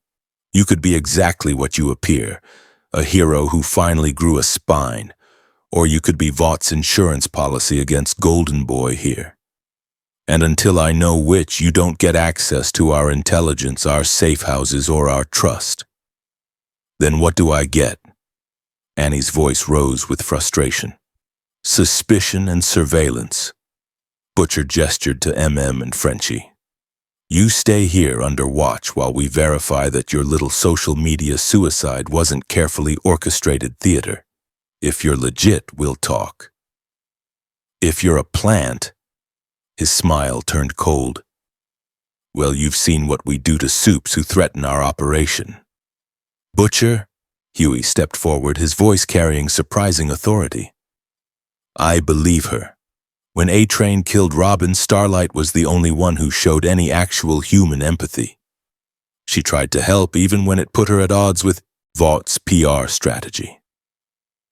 And that makes her trustworthy. Butcher's laugh was harsh. Huey, mate, you've got a habit of trusting pretty girls who show you basic human decency. Remember Popclaw? How'd that work out? Huey flinched as if struck, the reminder of that particular betrayal clearly still painful. Gohan's power flickered dangerously. That's enough. Annie risked everything to support what I did. The least we can do is give her the benefit of the doubt while we verify her claims. And if verification gets us killed? MM asked. If she's already fed our location to Vought and we're about to get hit by Black Noir and a strike team? As if summoned by the mention, every alarm in the headquarters began shrieking simultaneously. Monitors flickered to life, showing security camera feeds from the abandoned subway entrances. Figures in tactical gear descended into the tunnels, moving with military precision. 20 soldiers in advanced armor carrying weapons that looked far more sophisticated than standard military issue, and leading them a silent figure in black whose power signature burned with controlled violence. Black Noir. Fuck! Butcher spun toward the weapons rack. Kimiko, Frenchie, collapse tunnel C and prep the escape route. Get our evidence drive secured. Huey. I'll help fight, Annie said, her power already building to visible levels of light energy. You'll stay right fucking here where I can see you. Butcher leveled a pistol at her, not quite aimed, but the threat clear. This attack could be convenient timing, or it could be because you led them here. Until I know which. The south wall exploded inward in a shower of concrete and rebar. Black Noir entered through the breach, his movements fluid and terrifying in their silence. Behind him, tactical soldiers fanned out with practiced efficiency, weapons trained on everyone in the room. Gohan moved without thinking, placing himself between the attackers and the boys with speed. That left after images. His power flared to Super Saiyan in an instant, golden aura exploding outward with enough force to send the tactical soldiers stumbling backward, their weapons discharging wild bursts of fire that went wide. Black Noir paused, tilting his head in what might have been surprise at encountering genuine resistance. Everyone down! Gohan shouted, his enhanced senses tracking incoming fire patterns. Energy built in his palm as he calculated a response that would disable without killing, neutralize without causing excessive collateral. Pain exploded through his chest. Gohan looked down to see a metal dart embedded just above his heart, its tip glowing with some kind of energy that felt wrong against his ki. Not painful in the traditional sense, but disruptive, like someone had injected static into his energy flow. Compound V inhibitor, Annie breathed in horror. Oh God, they brought anti-soupy weapons. Gohan's Super Saiyan transformation flickered, his power destabilizing as the dart's payload spread through his system. Not complete suppression. His Kai was too fundamentally different from Compound V-granted abilities, but enough disruption to reduce his effectiveness significantly. A second dart hit his shoulder. A third, his thigh. Gohan dropped to one knee as his power output crashed to perhaps 30% of normal capacity. His vision blurred as the inhibitor interfaced with his alien physiology in ways its designers never anticipated. A Saiyan's energy system didn't rely on chemical enhancement like Supes, which meant the inhibitor couldn't fully suppress it. but it created enough interference to cripple his access to transformations. "Gohan!" Annie's shout came from somewhere to his left. Light blasts erupted as she engaged the tactical soldiers, her attacks more desperate than strategic. Black Noir moved through the chaos like a ghost, his target clear. Not the boys, not even Gohan. He went straight for Annie with killing, intent radiating from his silent form. Vought wasn't here to capture. They were here to eliminate the traitor. Gohan surged to his feet despite the inhibitor's effects, base form power still vastly superior to human normal, even compromised. He intercepted Black Noir's strike, a blade aimed at Annie's throat, catching the weapon's edge against his palm. The knife cut into his skin, drawing blood, proving the blade was specially made to harm enhanced individuals. But Gohan's raw strength, even reduced, allowed him to halt the attack. Black Noir pivoted immediately, his other hand producing a second blade that carved toward Gohan's neck. The Saiyan warrior twisted, taking the cut across his shoulder instead of his throat, then drove his fist into Noir's chest with enough force to send the silent killer crashing through the wall into the adjacent tunnel. "Fall back!" Butcher's voice cut through the combat. "Collapse point Delta, now!" Frenchie triggered something on a remote detonator. The ceiling above the breached wall buckled as charges placed months ago detonated in sequence. Tons of concrete and earth began collapsing, creating a barrier between the strike team and their quarry. But Black Noir was already through the wall, already recovering from Gohan's strike with supernatural resilience. The tactical soldiers pressed their advantage, laying down suppressing fire that forced everyone into cover. Gohan felt his power stabilizing slightly as his Saiyan physiology began breaking down the inhibitor's compounds. Another minute and he'd regain access to transformations. But a minute in combat was an eternity. Black Noir came at him again, this time with fighting technique that suggested extensive training and combat experience. The silent Supes strikes targeted vital points with surgical precision: neck, kidneys, joints, eyes. Each attack calculated to disable rather than engage in extended combat. Gohan met the assault with martial arts honed under the greatest fighters in his universe. Even at reduced capacity, his training allowed him to read Noir's movements, predict strikes, counter with devastating efficiency. They exchanged blows at speeds that created sonic booms in the confined space, each impact cracking concrete and buckling metal support beams. Annie blasted 3 tactical soldiers backward with concentrated light bursts, their armor smoking from the impact. Kimiko tore into 2 more with savage efficiency, her healing factor allowing her to ignore injuries that would drop normal humans. MM and Butcher laid down covering fire from behind barricades, their tactical experience evident in coordinated fields of fire. But the professional strike team adapted quickly, using numbers and specialized weapons to counter individual superiority. More inhibitor darts flew toward Gohan and Annie. Armor-piercing rounds targeted Kimiko's head rather than center mass. Flashbangs disrupted coordination. Smoke grenades obscured sightlines. This wasn't a fight. It was an extraction-elimination operation executed with corporate precision. Gohan's power surged suddenly as his body finally processed the last of the inhibitor compounds. Golden light exploded around him as Super Saiyan transformation snapped back into place. The sudden power increase creating a shockwave that scattered everyone in a 10-foot radius. Black Noir, caught mid-strike, took the full force of the transformation's shockwave and went flying backward through 2 walls before stopping. "Everyone move!" Gohan shouted, his power now fully accessible. "I'll cover the retreat." "Belay that!" Butcher's voice carried command authority. "Collapse the whole sector, bury the fuckers and scatter. Rendezvous point Charlie 1 hour." Gohan started to protest.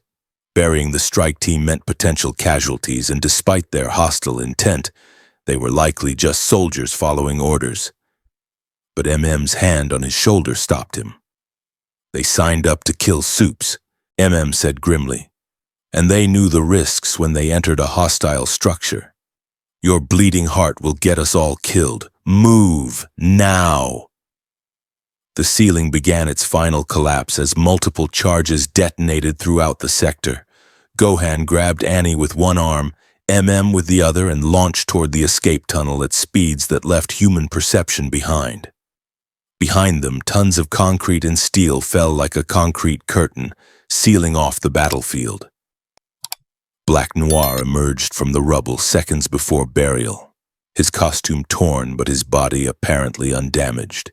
He watched Gohan's retreat with calculating stillness before the final collapse forced him to disengage. The escape tunnel led to a concealed exit in a parking garage 3 blocks away. Gohan emerged into daylight carrying 2 people, immediately scanning for further threats. His KI sense detected nothing immediate, though surveillance cameras tracked their movement from a dozen angles. Vought would have footage within minutes. Butcher, Huey, Frenchie, and Kimiko emerged from different exits, converging on a nondescript van parked in the garage's corner. The entire evacuation took under 3 minutes, clearly well-rehearsed emergency protocol. "In!" Butcher commanded, and everyone piled into the vehicle. Frenchie took the wheel, driving with calm precision that belied the chaos they'd just escaped. Only when they were miles from the compromised base did Butcher speak again, his gaze fixed on Annie with undisguised hostility. "So," he said quietly, "want to explain how Vought knew exactly where to hit us within 30 minutes of you entering our base?" Annie's face went pale. I would never—" "Tracking device in your costume," MM suggested, already moving to search her. "Subdermal GPS implant? Remote monitoring through your communications device?" "I left my phone at my apartment," Annie protested. "I specifically didn't bring anything that could be traced." Huey's expression turned, thoughtful. "Butcher, we had this location burned for weeks. Remember the surveillance we detected last month? We were already planning to abandon it. This attack's timing might just be coincidence." "Or," Butcher countered, "Vought was waiting for the right moment, and Starlight's presence gave them confirmation to pull the trigger." Gohan's enhanced senses studied Annie carefully. Heart rate elevated but consistent. No deception indicators in her body language or emotional resonance. Genuine confusion and hurt, rather than guilty knowledge. "She didn't betray us," Gohan said firmly. "I'm certain."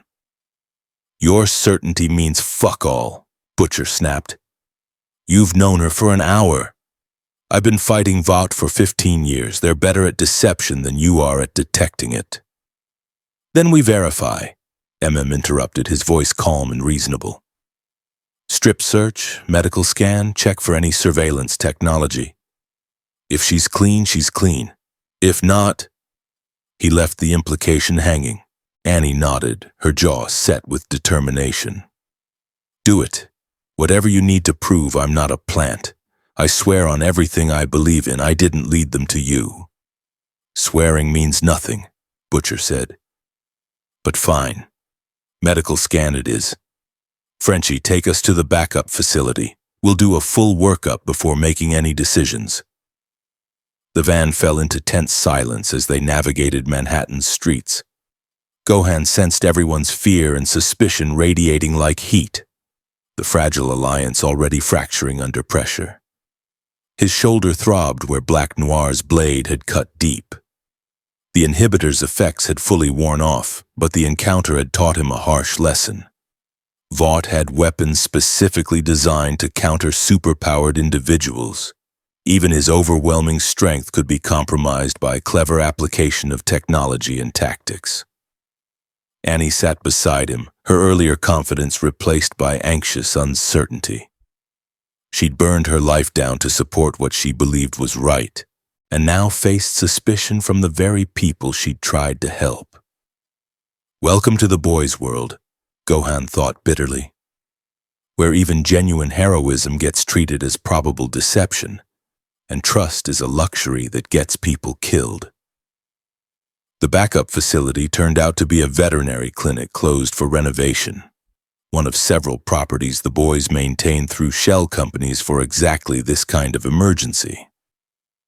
Began setting up medical scanning equipment while Butcher maintained watch, his pistol never straying far from ready position.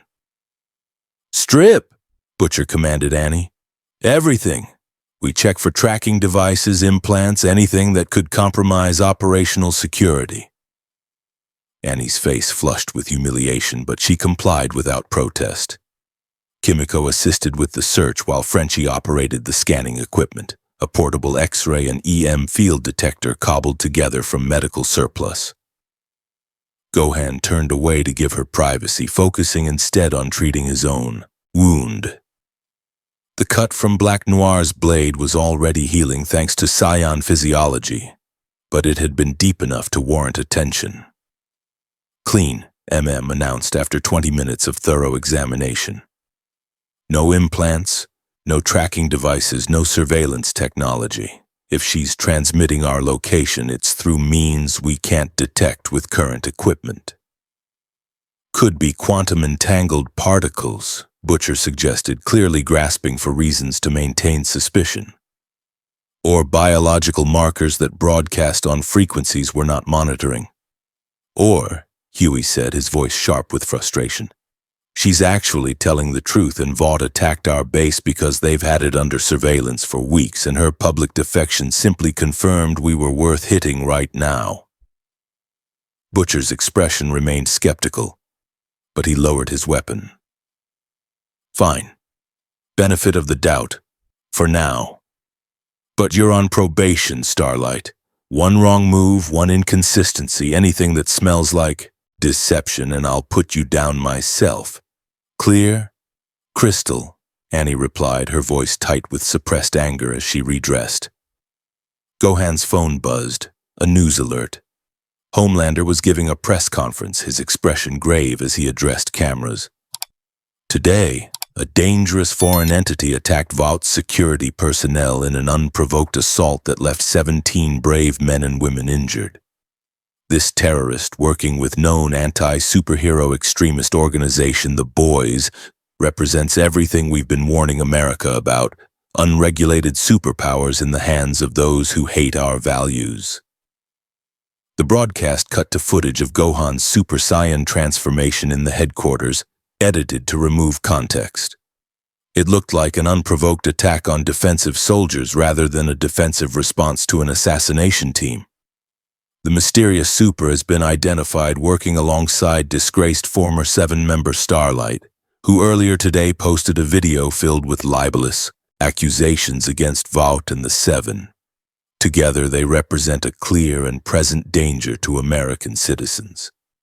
Homelander's expression shifted to that terrifying smile. Bright, empty, and utterly psychotic beneath the charm. "I'm offering one final chance for surrender. Turn yourselves in within 6 hours and I guarantee you'll be treated fairly under the law. Continue this terrorist campaign and I will personally ensure you face justice. American justice. My justice." The press conference ended with Homelander's eyes glowing red for just a moment, a visual threat that the cameras caught and broadcast to millions. "Well," Butcher said into the silence that followed, "I'd say we've got about 5 hours before Homelander stops pretending to follow proper channels and just starts killing people to draw you out." "Then we need a plan," Gohan said. "Something that neutralizes Homelander without causing mass casualties or playing into Vought's narrative." "Good luck with that," muttered. "We've been trying to kill that psychopath for years. Best we've managed is annoying him." Annie's expression turned calculating. "I know his psychology better than anyone. I've spent months managing his moods, deflecting his rages, learning his triggers. If you want to manipulate him into making a mistake..." She smiled without humor. "I know exactly which buttons to push." And what's the end game? Frenchie asked. We anger Homelander, then what? He comes after us even harder? We make him expose himself, Annie explained. Homelander's power depends on public adoration. His ego requires worship. If we can get him to reveal his true nature on camera, show the world what he really is when he's not performing. She looked at Gohan. How strong are you, really? Could you beat him in a straight fight? Yes, Gohan said without hesitation. Even at partial power, I could defeat him. At full capacity, he transformed briefly to Super Saiyan 2, electricity crackling around his elevated aura. He wouldn't stand a chance. The room fell silent as everyone absorbed the casual demonstration of power that dwarfed anything they'd seen from Compound V enhanced individuals. Fuck me, Butcher breathed. You really are a god compared to these manufactured cunts, aren't you? I'm not a god, Gohan corrected, powering down. I'm just someone who trained extensively under actual gods, but yes, in terms of raw power, Homelander isn't a threat to me personally. The threat is how he'll use civilians to limit my options. Then we remove that option, Annie said. We challenge him to a public fight in a remote location, make it televised, cameras everywhere, but no civilian presence. Appeal to his ego, greatest hero proving his superiority to the world. He'll never agree to that, MM argued. Too much risk of losing without the option to threaten bystanders. He will if we frame it right. Annie's expression turned cold. I know exactly how to word the challenge, to make refusing more damaging to his ego than accepting. Trust me, I've been managing his narcissism for months. I know where he's vulnerable.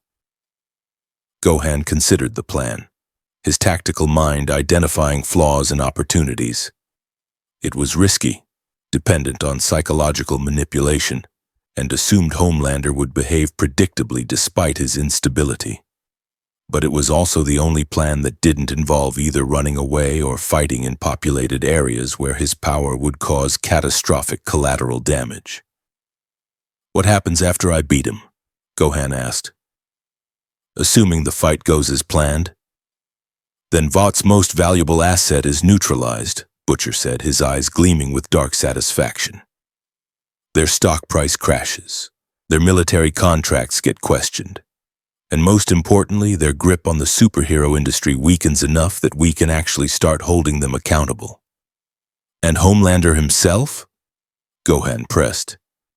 I'm not going to kill someone who's surrendered or been incapacitated. Butcher's expression hardened. He's a rapist and a mass murderer who's gotten away with it because he's too powerful to prosecute. You're really going to show him mercy? I'm going to show him justice, Gohan corrected. There's a difference. If your legal system can't handle prosecuting someone with powers, that's a problem with the system that needs fixing. Not a justification for execution without trial. Fucking hell, you really are naive, Butcher muttered. Maybe, Gohan acknowledged. But I've seen what happens when people with overwhelming power decide they're judge, jury, and executioner. It never ends well. Ever. The philosophical argument was interrupted by news alerts flooding everyone's phones simultaneously. A breaking story with footage that made Gohan's blood run cold. Homelander had just landed at Claire Hoffman's safe house. The building was already in flames. Section 7. Gohan was airborne before anyone could respond, his Super Saiyan transformation igniting mid-leap as golden fire propelled him through the clinic's ceiling in an explosion of debris. The acceleration crushed air into a sonic boom that shattered windows across 3 blocks, but Gohan's mind focused on a single horrifying reality. Claire's energy signature was fading in his awareness, her life force flickering like a candle in a hurricane. The safe house was 7 miles north, distance he crossed in under 4 seconds, the cityscape blurring beneath him as he pushed his flight speed to levels that would have been reckless anywhere near populated areas. But right now, reckless was all that mattered. The building came into view, flames already consuming the upper floors where had relocated Claire just hours ago. Homelander hovered above the inferno like a patriotic demon, his cape billowing in the thermal updraft, his smile visible even from a mile away. Waiting. Performing for the news helicopters circling at safe distance. Gohan decelerated, violently, the sudden stop creating a shockwave that extinguished flames in a 20-foot radius around his landing point. He could sense Claire now, third floor trapped behind collapsed debris, her terror radiating through the smoke and heat. But he could also sense Homelander's predatory satisfaction. This was a trap, an obvious cruel trap designed to force Gohan into impossible choices. There you are. Homelander's voice carried across the distance, amplified for the cameras. I was hoping you'd come. Saves me the trouble of hunting you down. Gohan ignored him, focusing his Kai sense on Claire's exact location. The building's structure was failing rapidly, another 2 minutes before total collapse. He could reach her, but doing so meant turning his back on Homelander, who could attack civilians or complicate rescue efforts. Tick-tock, Homelander sing-songed, his eyes beginning to glow red. How many people do you think are still inside? 5? 10? And how many can you save before I decide to help? The threat was clear. Any rescue attempt would be met with Homelander's interference. The psychopath had created a scenario where Gohan's power became a liability. Move too fast or too destructively, and he'd bring the building down himself. Move too slow and Claire died. Perfect manipulation. Gohan made his decision in microseconds. He raised his hands, gathering ki into a precise, controlled burst, not an attack, but a sustained beam of energy he directed at the flames. Superheat transmuted into a vacuum effect that starved fire of oxygen in the building's upper floors. The flames died in spreading waves as Gohan's energy systematically extinguished them. It was delicate work, requiring concentration he could barely spare while monitoring Homelander for the inevitable attack. Oh, how noble, Homelander clapped mockingly. Saving strangers instead of fighting me, that's adorable, really. But you're not thinking strategically. The psychopath's eyes flared bright red, twin beams of concentrated heat lancing toward the building's support columns. The structural steel glowed white-hot, beginning to fail under thermal stress. Gohan split his focus impossibly, one hand maintaining the fire suppression, the other launching a Kai blast that intercepted Homelander's heat vision mid-flight, the collision creating a spectacular explosion of light and force that sent both energies scattering harmlessly into the sky. Impressive! Homelander's voice carried genuine surprise beneath the performative bravado. But can you keep that up while also rescuing people? Let's find out. He unleashed a sustained barrage of heat vision targeting support beams throughout the structure with surgical precision. Each beam struck a critical point, creating cascading failures that Gohan had to intercept while simultaneously maintaining fire suppression and scanning for civilian life signs. Gohan's power surged, Super Saiyan 2 transformation snapping into place as electricity crackled through his aura. The power increase let him split his attention 3 ways: energy barriers protecting structural integrity, Ki blasts intercepting Homelander's attacks, and precise telekinetic force moving debris away from trapped civilians. He pulled Claire from the rubble with a focused burst of telekinesis, her unconscious form floating through the smoke toward street level where emergency responders waited. 4 more civilians emerged similarly, office workers trapped by the initial attack, pulled free by invisible hands and deposited safely away from danger. Cute trick, Homelander dove toward the descending civilians, hands outstretched as if to intercept. Wonder what happens if I... Gohan materialized between Homelander and the civilians, moving at speeds that left after images. His fist crashed into Homelander's jaw with enough force to send the Super rocketing backward through 3 buildings before stopping in a crater that used to be a parking garage. The punch had been carefully calibrated, enough to hurt, to send a message, but not enough to potentially kill. Gohan still hoped this situation could be resolved without killing anyone. But Homelander emerged from the rubble laughing, blood trickling from his split lip, apparently the first time he'd been meaningfully injured in years. "You actually hurt me!" Homelander's eyes blazed with manic excitement. "Nobody's done that since ever. Oh, this is going to be so much fun." He launched himself at Gohan with supersonic speed, fists leading in a combination that suggested extensive but ultimately amateur training. Gohan weaved through the strikes with economy of motion perfected through years against universe-class fighters, his counter-strikes targeting non-lethal points, solar plexus, joints, pressure points. Each hit sent Homelander reeling, each impact proving the fundamental truth. Compound V had given him power without technique, strength without discipline. He fought like someone who'd never met meaningful resistance. But Gohan had trained under Piccolo, Goku, and the gods themselves. The gap in skill was almost as vast as the gap in raw power. "Stop holding back," Homelander screamed, his attacks growing wilder. "Fight me seriously. Prove you're actually strong." "I don't need to prove anything," Gohan replied, catching Homelander's punch and twisting the arm into a submission hold that forced the Super to his knees. "And you don't want me to stop holding back. Trust me." Homelander's heat vision fired at point-blank range, a desperate, undisciplined burst that Gohan deflected with a ki barrier. The beams ricocheted into the sky, scattering harmlessly. "Pathetic." The word escaped Gohan's mouth before he could stop it, his Saiyan pride offended by Homelander's clumsy technique. "You have all this power and no idea how to use it effectively. You're not a warrior, you're just strong." The insult struck deeper than any physical blow. Homelander's expression transformed from manic excitement to pure narcissistic rage.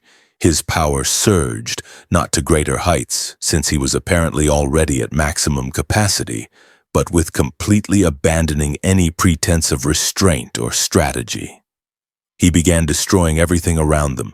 Heat vision carved through buildings in sweeping arcs. Super-strength punches shattered pavement and launched debris into the air. Sonic booms from supersonic flight patterns created shockwaves that blew out windows across entire city blocks. Homelander wasn't trying to win anymore. He was trying to force Gohan to either let civilians die or fight destructively enough to cause mass casualties himself. Gohan's response showcased the difference between manufactured power and trained discipline. He became a blur of motion, intercepting every piece of dangerous debris, containing every shockwave with precisely placed ki barriers, redirecting heat vision beams away from populated structures. It was exhausting work that required absolute focus. And Homelander, recognizing that Gohan's attention was divided, pressed the advantage with attacks specifically designed to create maximum collateral damage. "This is what real power looks like," Homelander shouted, his voice carrying to news helicopters broadcasting everything live. "This is what it means to be the strongest." And there, broadcast to millions, the mask finally slipped completely. Homelander's expression showed pure psychotic joy at the destruction. No pretense of heroism or concern for civilian safety. He was a child throwing a tantrum with the power to level cities. The cameras caught it all. The news networks couldn't cut away fast enough to hide what their hero had become when challenged. Gohan saw the moment unfold through his peripheral awareness. Vought's carefully constructed narrative crumbling as their greatest asset revealed his true nature on live television. Part of him felt satisfaction at the exposure. but another part recognized the terrible truth. Revealing Homelander's psychosis didn't neutralize him. It just removed any remaining restraint. A building began to collapse, structural failures from Homelander's rampage finally cascading into total failure. Gohan's key sense detected 23 people still inside, their terror flooding his awareness as death approached. He made a choice that would haunt him, abandoning Homelander to save the building. Gohan's power exploded outward, telekinetic force wrapping around the entire structure and holding it together through sheer will. He lifted the building, all 40 stories and thousands of tons of concrete and steel, and set it down gently on stable ground a block away. The feat took 3 seconds and 90% of his concentration, which meant he didn't see Homelander's attack until it was too late. Heat vision at full intensity concentrated into beams narrow as lasers targeted not at Gohan but at the ambulance, where Claire and the other rescued civilians were being treated. Gohan blurred into motion, but even Super Saiyan 2 speed couldn't cross the distance before impact. The heat vision struck the ambulance dead center, punching through the vehicle's armor and splashing harmlessly against a barrier of concentrated light. Annie stood between Homelander's attack and his intended victims, her powers pushed beyond their normal limits, converting absorbed electrical energy from the city grid into a defensive shield that barely held against the onslaught. "Traitor!" Homelander's scream carried genuine hurt beneath the rage. "You were supposed to be mine. I gave you everything. You gave me nothing but nightmares," Annie shot back, her barrier cracking under sustained heat vision. "And I'm done being afraid of you." Gohan reached them, his hand clamping on Homelander's shoulder with enough force to crush steel. "That's enough!" Homelander spun, fist already moving in a haymaker that would have decapitated a normal human. Gohan caught it casually, his other hand striking Homelander's solar plexus with precisely calibrated force. The blow drove every molecule of air from Homelander's lungs, shut down his heat vision mid-beam, and sent him crashing to the pavement hard enough to create a crater. "You're powerful," Gohan said quietly, standing over the gasping Supes. "But you're not unstoppable, you're not invincible, and you're definitely not the hero you pretend to be." Homelander's response was incoherent rage. He lunged from the ground with zero technique, pure desperation replacing any tactical thinking.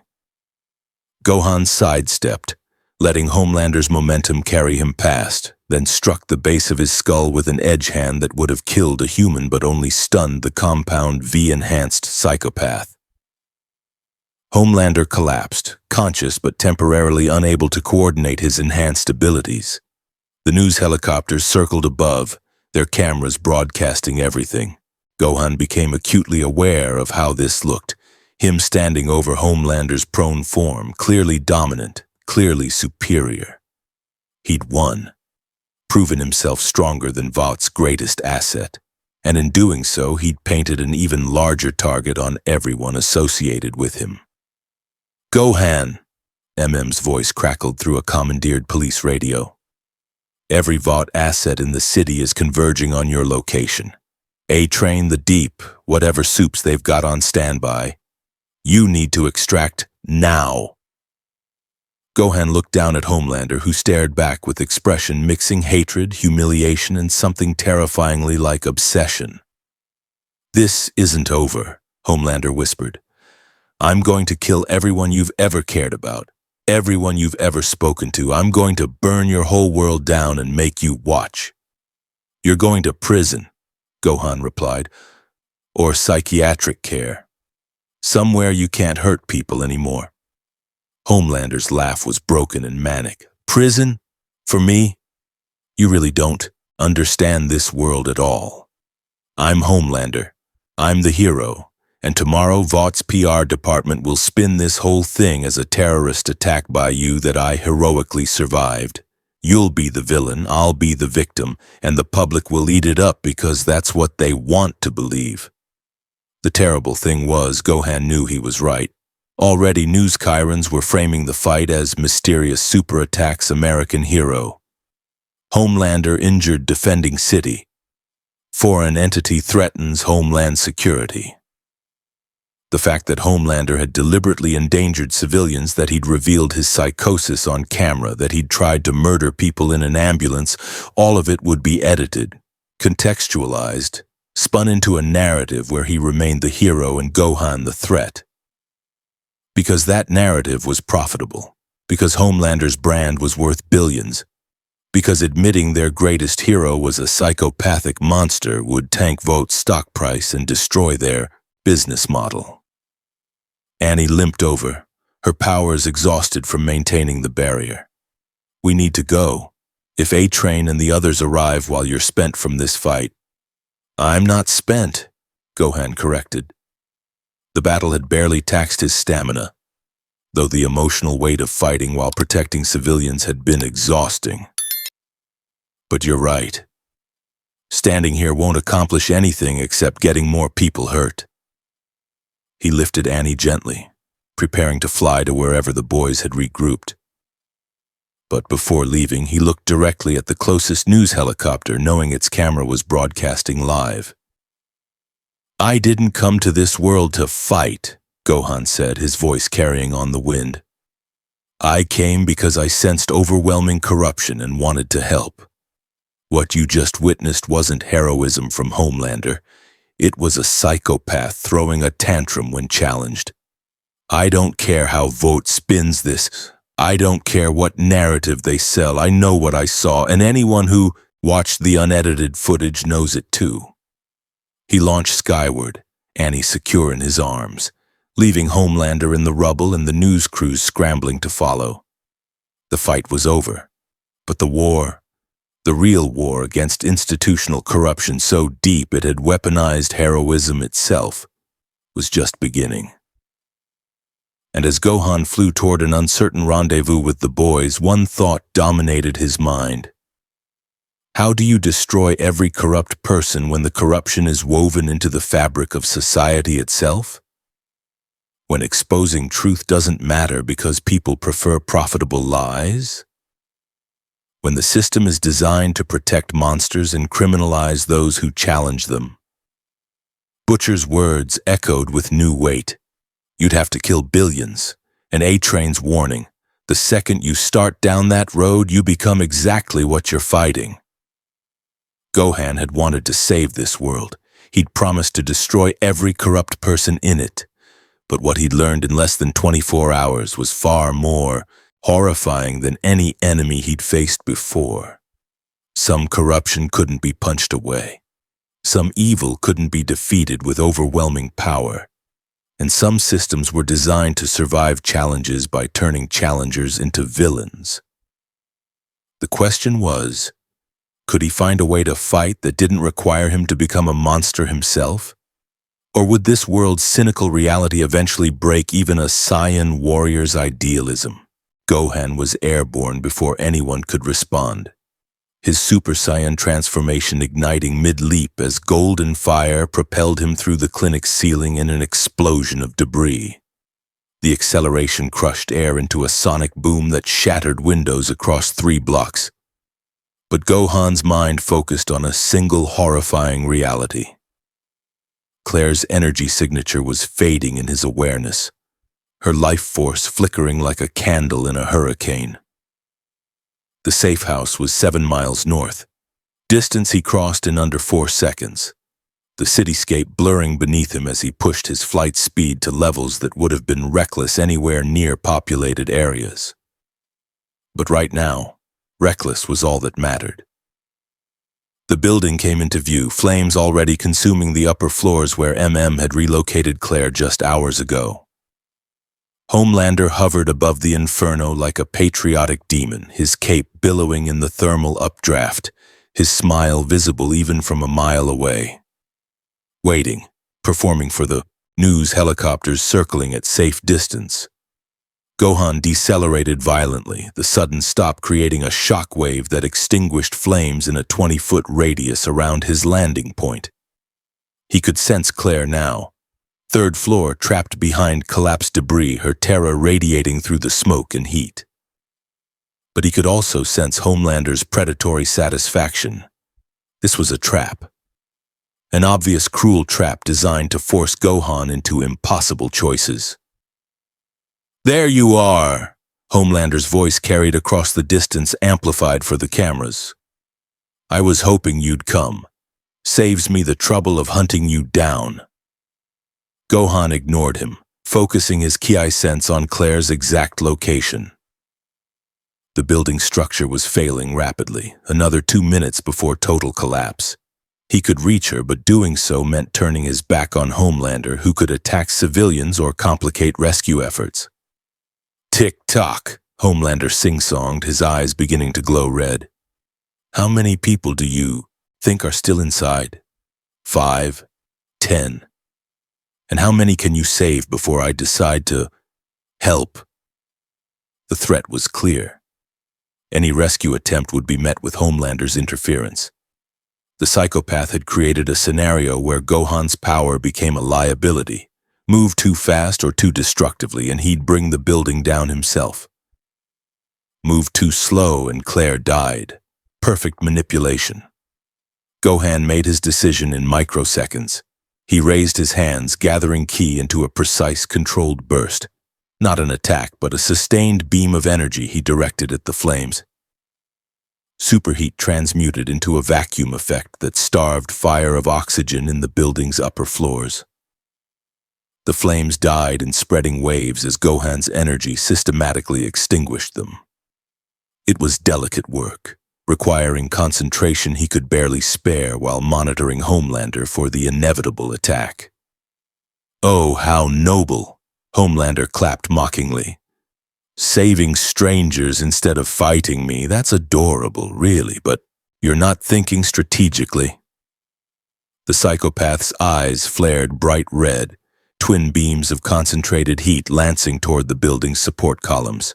The structural steel glowed white-hot, beginning to fail under thermal stress. Gohan split his focus impossibly, one hand maintaining the fire suppression, the other launching a Kai blast that intercepted Homelander's heat vision mid-flight. The collision creating a spectacular explosion of light and force that sent both energies scattering harmlessly into the sky. "Impressive," Homelander's voice carried genuine surprise beneath the performative bravado. "But can you keep that up while also rescuing people? Let's find out." He unleashed a sustained barrage of heat vision, targeting support beams throughout the structure with surgical precision. Each beam struck a critical point, creating cascading failures that Gohan had to intercept while simultaneously maintaining fire suppression and scanning for civilian life signs. Gohan's power surged, Super Saiyan 2 transformation snapping into place as electricity crackled through his aura. The power increase let him split his attention 3 ways: energy barriers protecting structural integrity, ki blasts intercepting Homelander's attacks, and precise telekinetic force moving debris away from trapped civilians. He pulled Claire from the rubble with a focused burst of telekinesis, her unconscious form floating through the smoke towards street level where emergency responders waited. 4 more civilians emerged similarly. Office workers trapped by the initial attack, pulled free by invisible hands and deposited safely away from danger. "Cute trick," Homelander dove toward the descending civilians, hands outstretched as if to intercept. "Wonder what happens if I..." Gohan materialized between Homelander and the civilians, moving at speeds that left after images. His fist crashed into Homelander's jaw with enough force to send the Supes rocketing backward through 3 buildings before stopping in a crater that used to be a parking garage. The punch had been carefully calibrated, enough to hurt, to send a message, but not enough to potentially kill. Gohan still hoped this situation could be resolved without killing anyone. But Homelander emerged from the rubble laughing, blood trickling from his split lip. Apparently the first time he'd been meaningfully injured in years. "You actually hurt me." Homelander's eyes blazed with manic excitement. Nobody's done that since ever. Oh, this is going to be so much fun. He launched himself at Gohan with supersonic speed, fists leading in a combination that suggested extensive but ultimately amateur training. Gohan weaved through the strikes with economy of motion perfected through years against universe-class fighters. His counter-strikes targeting non-lethal points, solar plexus, joints, pressure points. Each hit sent Homelander reeling, each impact proving the fundamental truth. Compound Vi had given him power without technique, strength without discipline. He fought like someone who'd never met meaningful resistance, but Gohan had trained under Piccolo, Goku, and the gods themselves. The gap in skill was almost as vast as the gap in raw power. "Stop holding back," Homelander screamed, his attacks growing wilder. "Fight me seriously. Prove you're actually strong." "I don't need to prove anything," Gohan replied, catching Homelander's punch and twisting the arm into a submission hold that forced the Supes to his knees.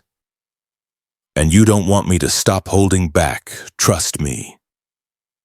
Homelander's heat vision fired at point-blank range, a desperate, undisciplined burst that Gohan deflected with a ki barrier. The beams ricocheted into the sky, scattering harmlessly. "Pathetic." The word escaped Gohan's mouth before he could stop it, his Saiyan pride offended by Homelander's clumsy technique. "You have all this power and no idea how to use it effectively. You're not a warrior, you're just strong." The insult struck deeper than any physical blow. Homelander's expression transformed from manic excitement to pure narcissistic rage. His power surged, not to greater heights since he was apparently already at maximum capacity, but with completely abandoning any pretense of restraint or strategy. He began destroying everything around them. Heat vision carved through buildings in sweeping arcs. Super-strength punches shattered pavement and launched debris into the air. Sonic booms from supersonic flight patterns created shockwaves that blew out windows across entire city blocks. Homelander wasn't trying to win anymore. He was trying to force Gohan to either let civilians die or fight destructively enough to cause mass casualties himself. Gohan's response showcased the difference between manufactured power and trained discipline. He became a blur of motion, intercepting every piece of dangerous debris, containing every shockwave with precisely placed ki barriers, redirecting heat vision beams away from populated structures. It was exhausting work that required absolute focus, and Homelander, recognizing that Gohan's attention was divided, pressed the advantage with attacks specifically designed to create maximum collateral damage. "This is what real power looks like," Homelander shouted, his voice carrying to news helicopters broadcasting everything live. "This is what it means to be the strongest." And there, broadcast to millions, the mask finally slipped completely. Homelander's expression showed pure psychotic joy at the destruction, no pretense of heroism or concern for civilian safety. He was a child throwing a tantrum with the power to level cities. The cameras caught it all. The news networks couldn't cut away fast enough to hide what their hero had become when challenged. Gohan saw the moment unfold through his peripheral awareness. Vought's carefully constructed narrative crumbling as their greatest asset revealed his true nature on live television. Part of him felt satisfaction at the exposure, but another part recognized the terrible truth. Revealing Homelander's psychosis didn't neutralize him. It just removed any remaining restraint.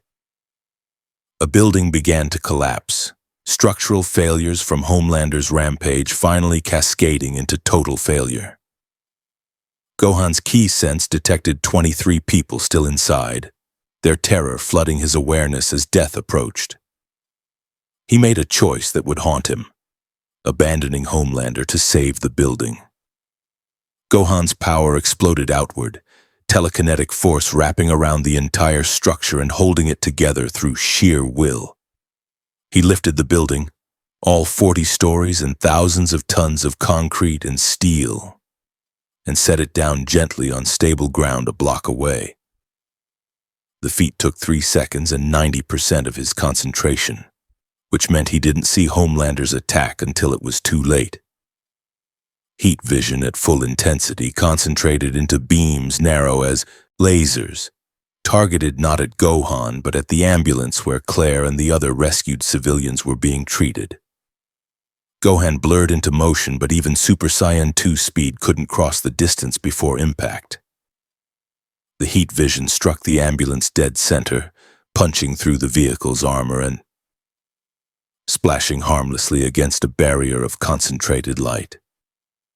Annie stood between Homelander's attack and his intended victims, her powers pushed beyond their normal limits, converting absorbed electrical energy from the city grid into a defensive shield that barely held against the onslaught. "Traitor!" Homelander's scream carried genuine hurt beneath the rage. "You were supposed to be mine. I gave you everything."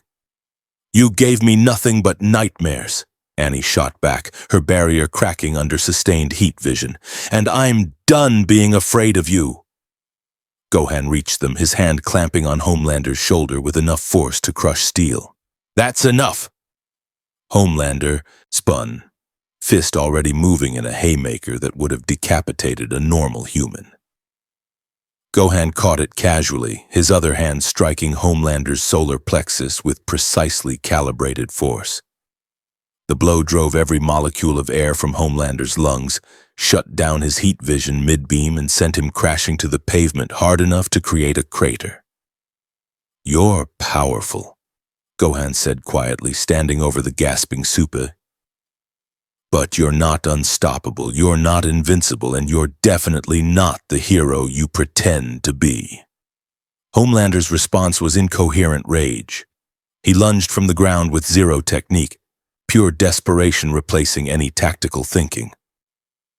Gohan sidestepped, letting Homelander's momentum carry him past, then struck the base of his skull with an edge hand that would have killed a human but only stunned the compound V-enhanced psychopath. Homelander collapsed, conscious but temporarily unable to coordinate his enhanced abilities. The news helicopters circled above, their cameras broadcasting everything. Gohan became acutely aware of how this looked, him standing over Homelander's prone form, clearly dominant, clearly superior. He'd won, proven himself stronger than Vought's greatest asset, and in doing so, he'd painted an even larger target on everyone associated with him. "Gohan," MM's voice crackled through a commandeered police radio. "Every Vought asset in the city is converging on your location.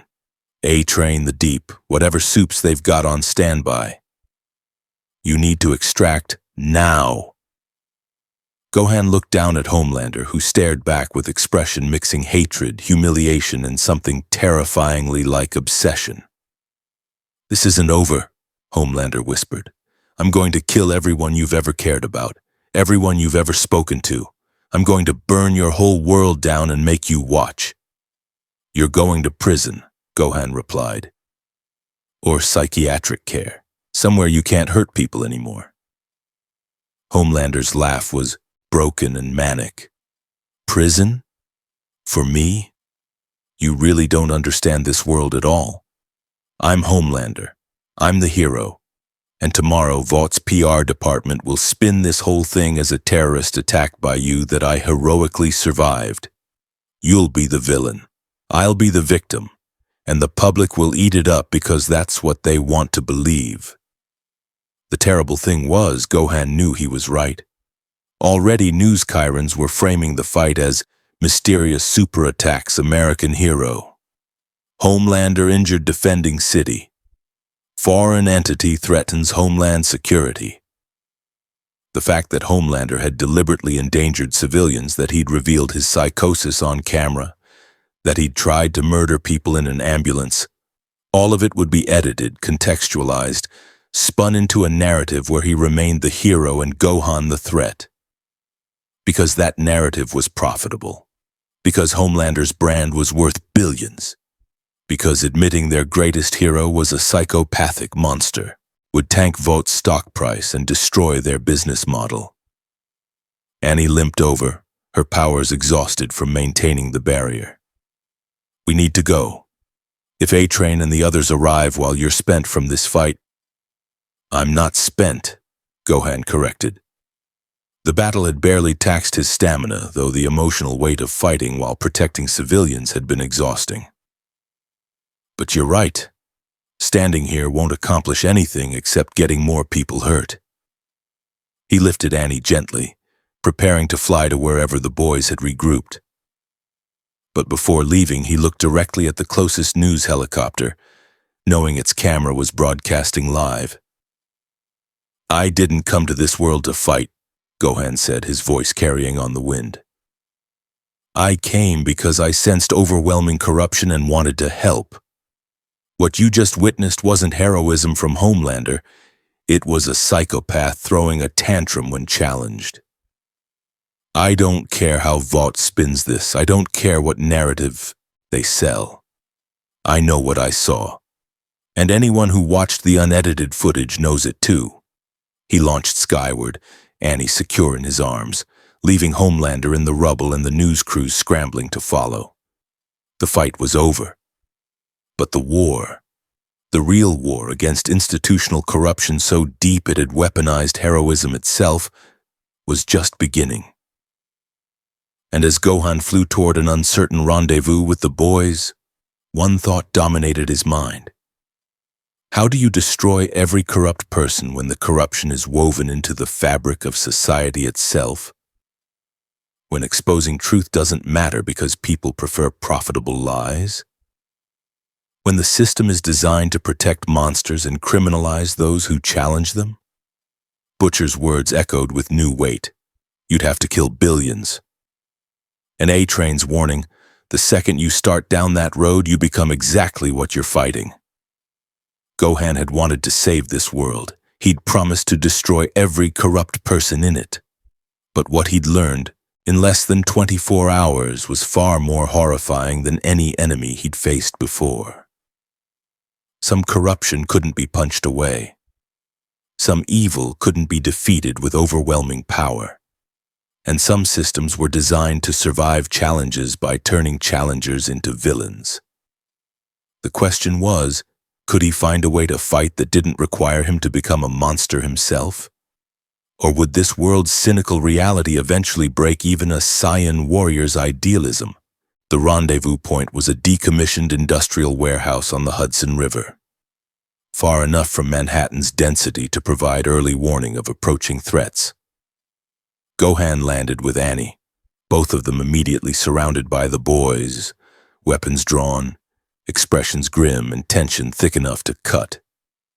Fucking hell, you actually did it, Butcher breathed, lowering his pistol. You beat Homelander on live television. I incapacitated him, Gohan corrected, setting Annie down gently. There's a difference. was already pulling up footage on a laptop, the screen showing multiple news feeds covering the confrontation from every angle. Vought's damage control is working overtime, but they can't suppress all of this. Homelander deliberately attacking civilians, trying to murder people in an ambulance, his face when he lost control. He shook his head in amazement. We've been trying to get evidence like this for years. And it won't matter, Huey said quietly, his voice carrying hard-won cynicism. Look at the trending narratives. The laptop displayed social media analytics. Hero Homelander was trending alongside the foreign threat. Comment sections overflowed with supporters defending Homelander, claiming the footage was edited, insisting that any violence was justified defense against a terrorist. They're already spinning it, Frenchie confirmed, monitoring right-wing news networks. Conservative media says you attacked unprovoked. Liberal media calls for investigation but won't condemn Homelander directly. Centrist outlets present both sides as equally valid. The truth, it does not matter when the lie is more profitable. Kimiko signed something sharp and angry. Frenchie translated. She says this is exactly what they did to her. Show the footage of her fighting, edit out the context, call her the monster. The system protects its products. But we have ammunition now, Annie interjected, her voice strengthening with conviction. Homelander revealed himself. He broke character. Even if 90% of people refuse to see it, 10% will start asking questions. That's how you crack institutional power, create enough doubt that the narrative becomes unstable. Or, Butcher countered, Vought doubles down. Homelander becomes even more unhinged and the collateral damage from his next tantrum kills hundreds instead of dozens. Gohan's phone buzzed, a news alert that made his blood run cold. Ashley Barrett, Vought's VP, had just given an emergency press conference. Earlier today, a foreign superhuman entity launched an unprovoked assault on Homelander, America's greatest hero, using an ongoing rescue operation as cover for his attack. While Homelander was attempting to save civilians from a building fire, a fire we believe was started by associates of this unknown super, he was brutally assaulted. The mysterious entity then fled with known terrorist sympathizer and former 7-member Starlight, whose recent defection now appears to have been coordinated with anti-American elements. The press conference continued, Ashley's trembling hands visible even through the camera as she delivered Vought's official narrative. Every fact inverted, every truth twisted, the entire encounter reframed as heroic Homelander defending against terrorist attack. Jesus, muttered. They're not even trying to be subtle anymore. They don't need subtle, Gohan said, watching Ashley's performance with growing understanding. They need fast. Control the narrative before independent analysis can spread. It's not about convincing everyone. It's about giving people who want to believe in Homelander a justification to keep believing. And it's working, Huey confirmed, pulling up polling data that was somehow already available. 67% of respondents believe Vought's version over raw footage. 73% support increased measures to neutralize the foreign super threat. 81% trust Homelander more than unnamed sources questioning his heroism. Gohan felt something inside him crack, not his resolve but his understanding of how this world functioned. In his universe, truth eventually prevailed because reality was undeniable. Villains were defeated, heroes saved the day, and the arc of the universe bent toward justice. But here truth was negotiable. Reality was whatever the most powerful corporations claimed it to be, and the arc of the universe bent toward quarterly earnings. I can't fight this, Gohan said quietly. Not the way I fight physical threats. I can beat Homelander in combat, I can stop individual Supes from hurting people, but I can't defeat a system that transforms every victory into propaganda for my enemies. Now you're getting it, Butcher said, something like respect creeping into his tone. Welcome to the real battle, Golden Boy. Not fought with punches and energy blasts, but with lawyers and PR departments and stockholder meetings. And you know what the fucked up part is? We're losing. We've always been losing because they own the battlefield. Then we change battlefields, Annie said. Go around Vought's media control, grassroots movements, independent journalism, direct testimony from victim. Already tried, interrupted. Journalists who publish anti-Vought stories die in accidents. Victims who testify publicly get sued into oblivion or worse. Grassroots movements get infiltrated, discredited, or labeled as terrorist organizations. The system has antibodies against every conventional approach. Kimiko signed rapidly, her movements conveying frustration. Frenchie translated, She asks what you will do now. You came here to destroy every corrupt person. You have seen the corruption. So what is your plan? Kill them all? Accept defeat? Find some impossible third option? The question hung in the air like smoke. Gohan looked at each of them, these damaged people who'd fought this impossible fight for years, who'd sacrificed their souls trying to hold monsters accountable, who'd learned the hard way that heroism in this world meant becoming something monstrous yourself. I don't know, Gohan admitted. Every option I can see either requires me to compromise my principles or accept that my power is useless against systemic evil. And both of those choices feel like betrayals. Of what? Butcher pressed. Your idealism? Your sense of justice? Mate, those are luxuries.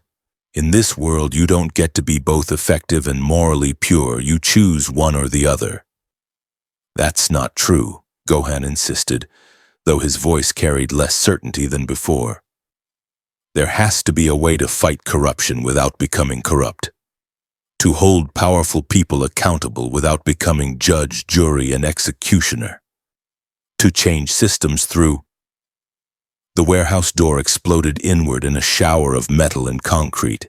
A-Train blurred into the space at supersonic speed, his wrist healed and his expression carrying dark satisfaction. Behind him, the Deep emerged through the breach, his aquatic features twisted into a sneer, and descending through the warehouse's skylight with theatrical precision. Black Noir, silent and terrifying, apparently recovered from being buried under tons of rubble. Vought sends their regards, A-Train said, vibrating in place with nervous energy. You've been designated a Category 5 threat to Homeland security. Our orders are to neutralize you by any means necessary. Gohan's power flared instinctively, Super Saiyan transformation igniting as he placed himself between the boys and the incoming Supes. I don't want to fight you, any of you, but I won't let you hurt these people. Like you wouldn't hurt civilians? The Deep's laugh was ugly. We all saw the footage, man. Buildings destroyed, people endangered, all because you couldn't accept that Homelander's the real hero here. The casual inversion of reality, delivered with apparent sincerity, proved more disturbing than any physical threat. The Deep actually believed his own words, Gohan realized. He'd internalized Vought's narrative so completely that objective reality no longer registered. Kevin, Annie stepped forward, using the Deep's real name with deliberate intimacy. You know what you did to me. You know what A-Train did to Huey's girlfriend. You know the truth about what the Seven really are. Why are you defending this system? The Deep's expression flickered, something like shame breaking through the bravado before corporate conditioning reasserted itself. I'm a hero. We're heroes. And you're terrorists who need to be stopped. He's not gonna listen, Butcher said, raising his weapon. None of them are. They're Vought property, programmed to protect the brand regardless of reality. Might as well try reasoning with the fucking building. A-Train moved first, blurring toward Huey with killing intent. Gohan intercepted the speedster mid-motion, catching him by the throat with enough force to halt his momentum completely. A-Train's enhanced speed meant nothing against Saiyan reflexes honed through decades of combat. Stop, Gohan said quietly. I don't want to hurt you, but I will if you threaten these people. A-Train's response was to vibrate at frequencies designed to disrupt cellular cohesion, a technique that would have liquefied a normal human's organs. Against Gohan's Saiyan physiology, it accomplished nothing except demonstrating the speedster's desperation. Black Noir attacked from behind with perfect silence, blades seeking vital points with surgical precision. Gohan sensed the assault through key awareness, releasing A-Train to spin and catch both blades between his palms. The force of Noir's strike would have punched through steel. Against Gohan's guard, it stopped completely. The Deep raised his hands, controlling water from the Hudson River outside. A massive wave crashed through the warehouse walls, thousands of gallons focused into a battering ram of liquid force. Gohan extended one hand, Kai barrier deflecting the water around the boys while he maintained his defense against Black Noir's relentless assault. "This is pointless," Gohan said, frustration bleeding into his voice. "You can't beat me. Even working together, you're not strong enough. Why are you doing this?" "Because Vought pays us," A-Train replied, recovered and circling for another attack. "Because we're heroes and you're the villain. Because that's how this world works." "The world doesn't have to work this way." Gohan's power surged, golden aura expanding outward with enough force to send all three attacking Supes stumbling backward. "You have abilities that could protect people, save lives, make a real difference. Instead, you use them to defend corporate interests and assault anyone who challenges the system." "Big talk from the guy who nearly killed Homelander," the Deep shot back. "I incapacitated a psychopath who was trying to murder civilians." Gohan's frustration finally boiled over into anger. He attacked an ambulance. He deliberately endangered hundreds of people. How are you defending that? "Because he's Homelander," A-Train said, as if that explained everything. And in this world's twisted logic, perhaps it did. Black Noir charged again, this time with no attempt at stealth, just pure aggressive assault with every weapon in his considerable arsenal. Gohan met the attack head-on, his superior technique dismantling Noir's offense with efficient brutality. A precise strike to the solar plexus, edge hand to the nerve cluster in the shoulder. Sweep taking the legs, followed by a palm strike that sent the silent Supe crashing through three walls. A-Train blurred in from the side, fist moving at supersonic speeds toward Gohan's temple. Gohan caught the punch casually, his other hand striking A-Train's already damaged wrist with enough force to shatter the newly healed bones again. The speedster's "Tum" scream echoed through the warehouse as he retreated, cradling his ruined arm. The Deep's water attacks intensified, but Gohan simply flew above them, his aura evaporating the liquid before it could reach the boys.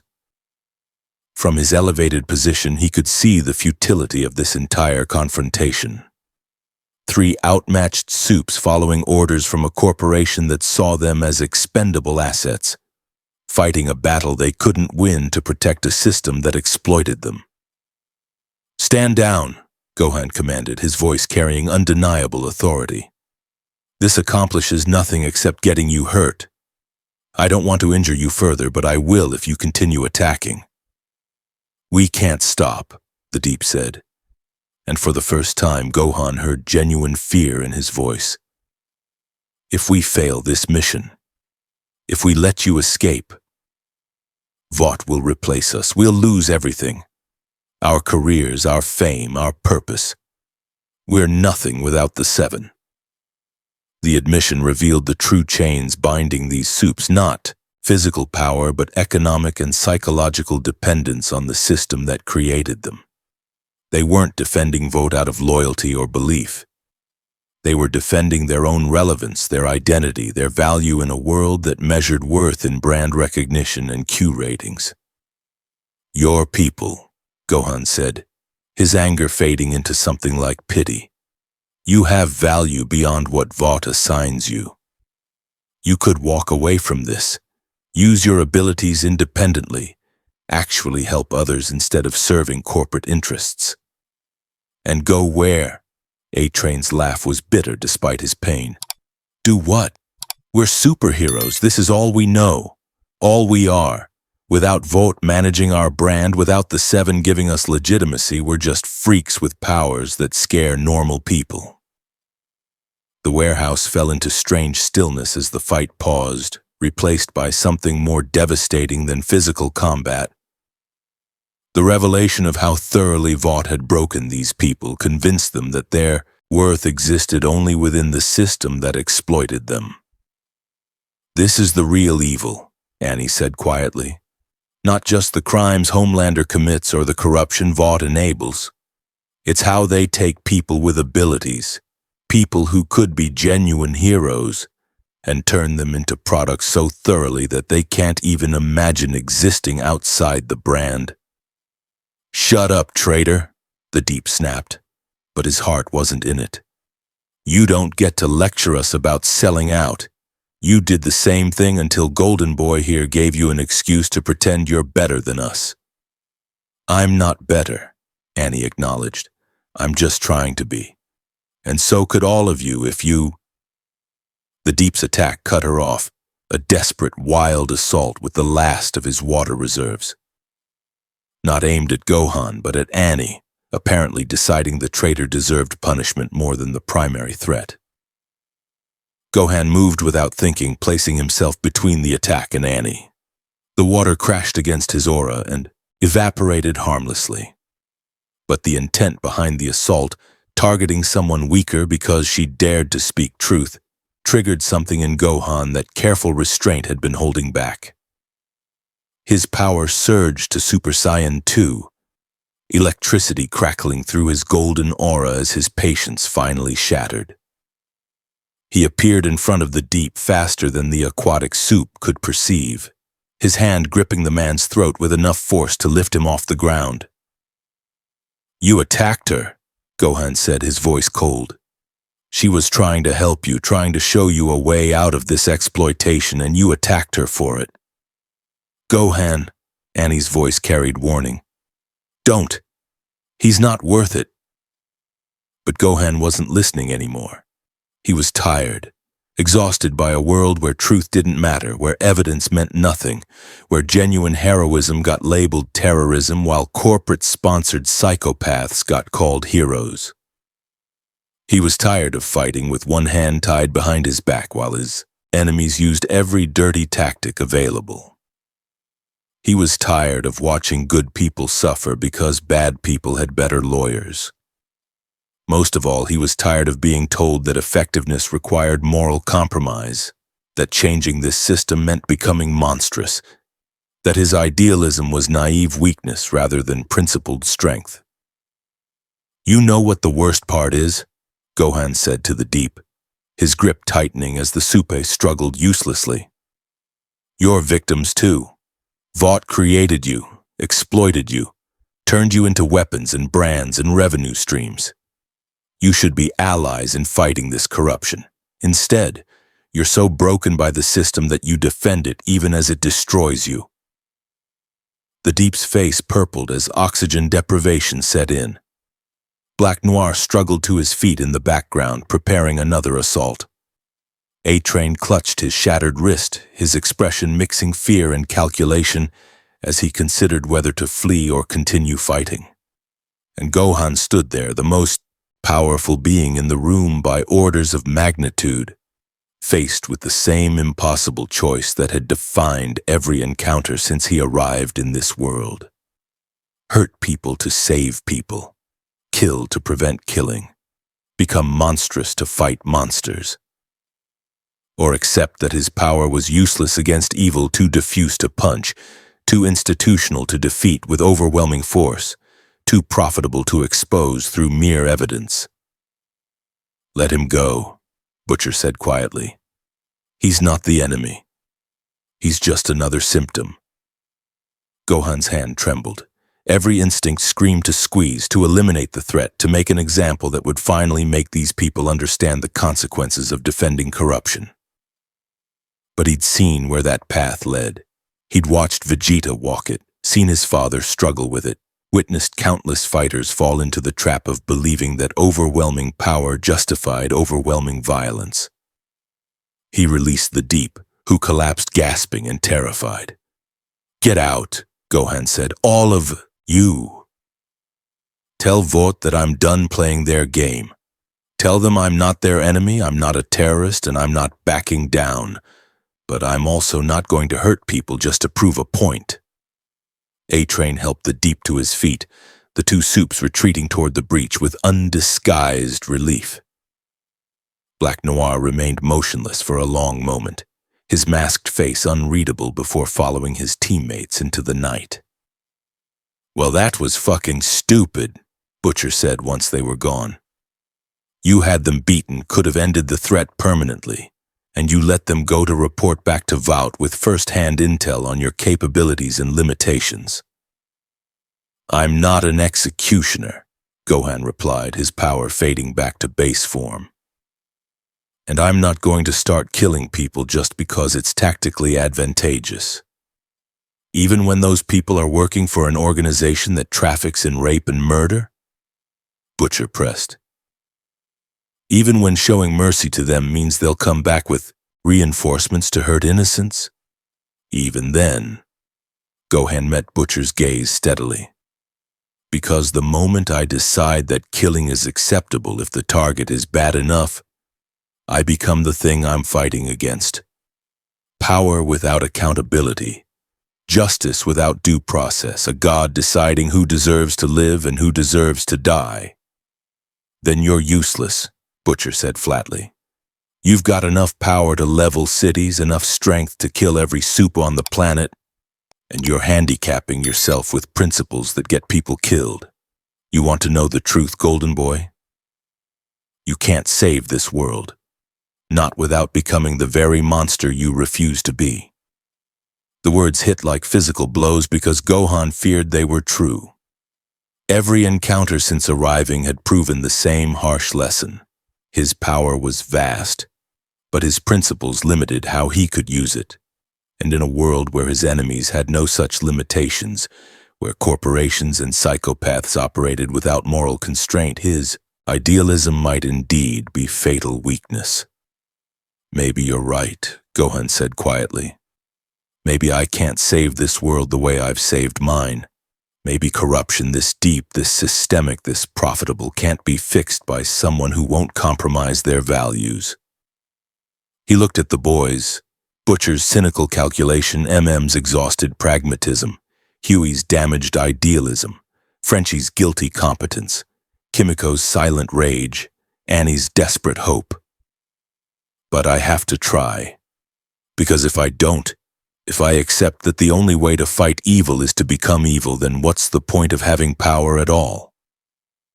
The point, Butcher said, pulling out a tablet that showed surveillance footage, is that while you were having your moral crisis, Vought's been mobilizing every asset they have. Look. The screen displayed multiple feeds. Vought Tower Operations Center coordinating a massive response. Military assets being moved into position around Manhattan. News networks broadcasting emergency alerts about the foreign super threat. And most disturbing satellite imagery showing a convoy transporting something massive from a secure facility upstate. What is that? Gohan asked, though his Ki sense already detected the answer. A power signature orders of magnitude stronger than any Supe he'd encountered, wrapped in some kind of stasis field that suppressed most of its output. That, said grimly, is Soldier Boy. Vought's original superhero weapon, cryogenically frozen after he became too unstable to control. If they're bringing him out of storage. He trailed off, the implication clear. They're escalating, Annie finished. Homelander failed to neutralize you, so they're deploying their nuclear option. And Soldier Boy, she shuddered. He makes Homelander look restrained. He's a walking radiation weapon with PTSD so severe he levels buildings when triggered. And they're bringing him straight to Manhattan. Gohan's analytical mind processed the tactical situation with growing dread. Soldier Boy represented an enemy who couldn't be reasoned with, whose psychological damage made strategic thinking impossible, and whose power set included the ability to permanently remove Compound V from other Supes, meaning collateral damage to anyone V enhanced nearby. This is insane, Gohan said. They're willing to risk catastrophic civilian casualties just to neutralize me. To protect their stock price, Butcher corrected. To maintain control of the superhero industry.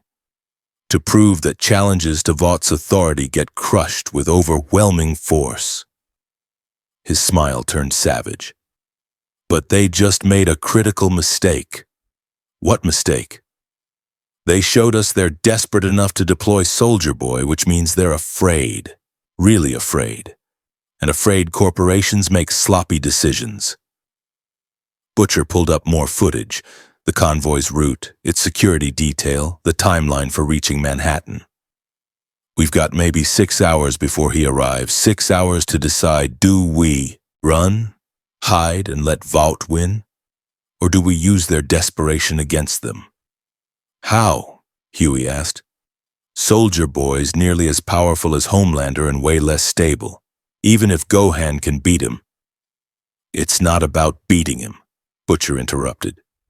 It's about exposing what Vought's willing to do. They're deploying an unstable weapon of mass destruction in America's most populated city. If we can document that, broadcast it before they can spin the narrative, prove that Vought values profit over human life. He leaned forward, eyes gleaming. That might actually crack the foundation of public support they rely on. Or it gets thousands of people killed, MM countered. Soldier Boy's radiation blasts don't discriminate. Civilian casualties from his deployment could be catastrophic. Which is exactly why we need to stop the convoy before it reaches the city, Annie said, her tactical mind engaging.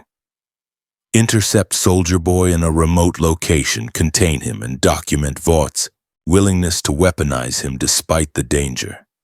Show the world what their heroes really are when corporate interests are threatened. Gohan listened to the plan taking shape, recognizing its brutal pragmatism. Use Vought's escalation against them. Turn their desperate play into evidence of corruption so blatant even their PR couldn't spin it. Force a confrontation on terms that favored exposure over violence. It was smart, strategic, and completely dependent on Gohan being willing to fight a traumatized super soldier in a way that guaranteed documentation while minimizing civilian casualties. What's the alternative? Gohan asked. If we don't intercept the convoy?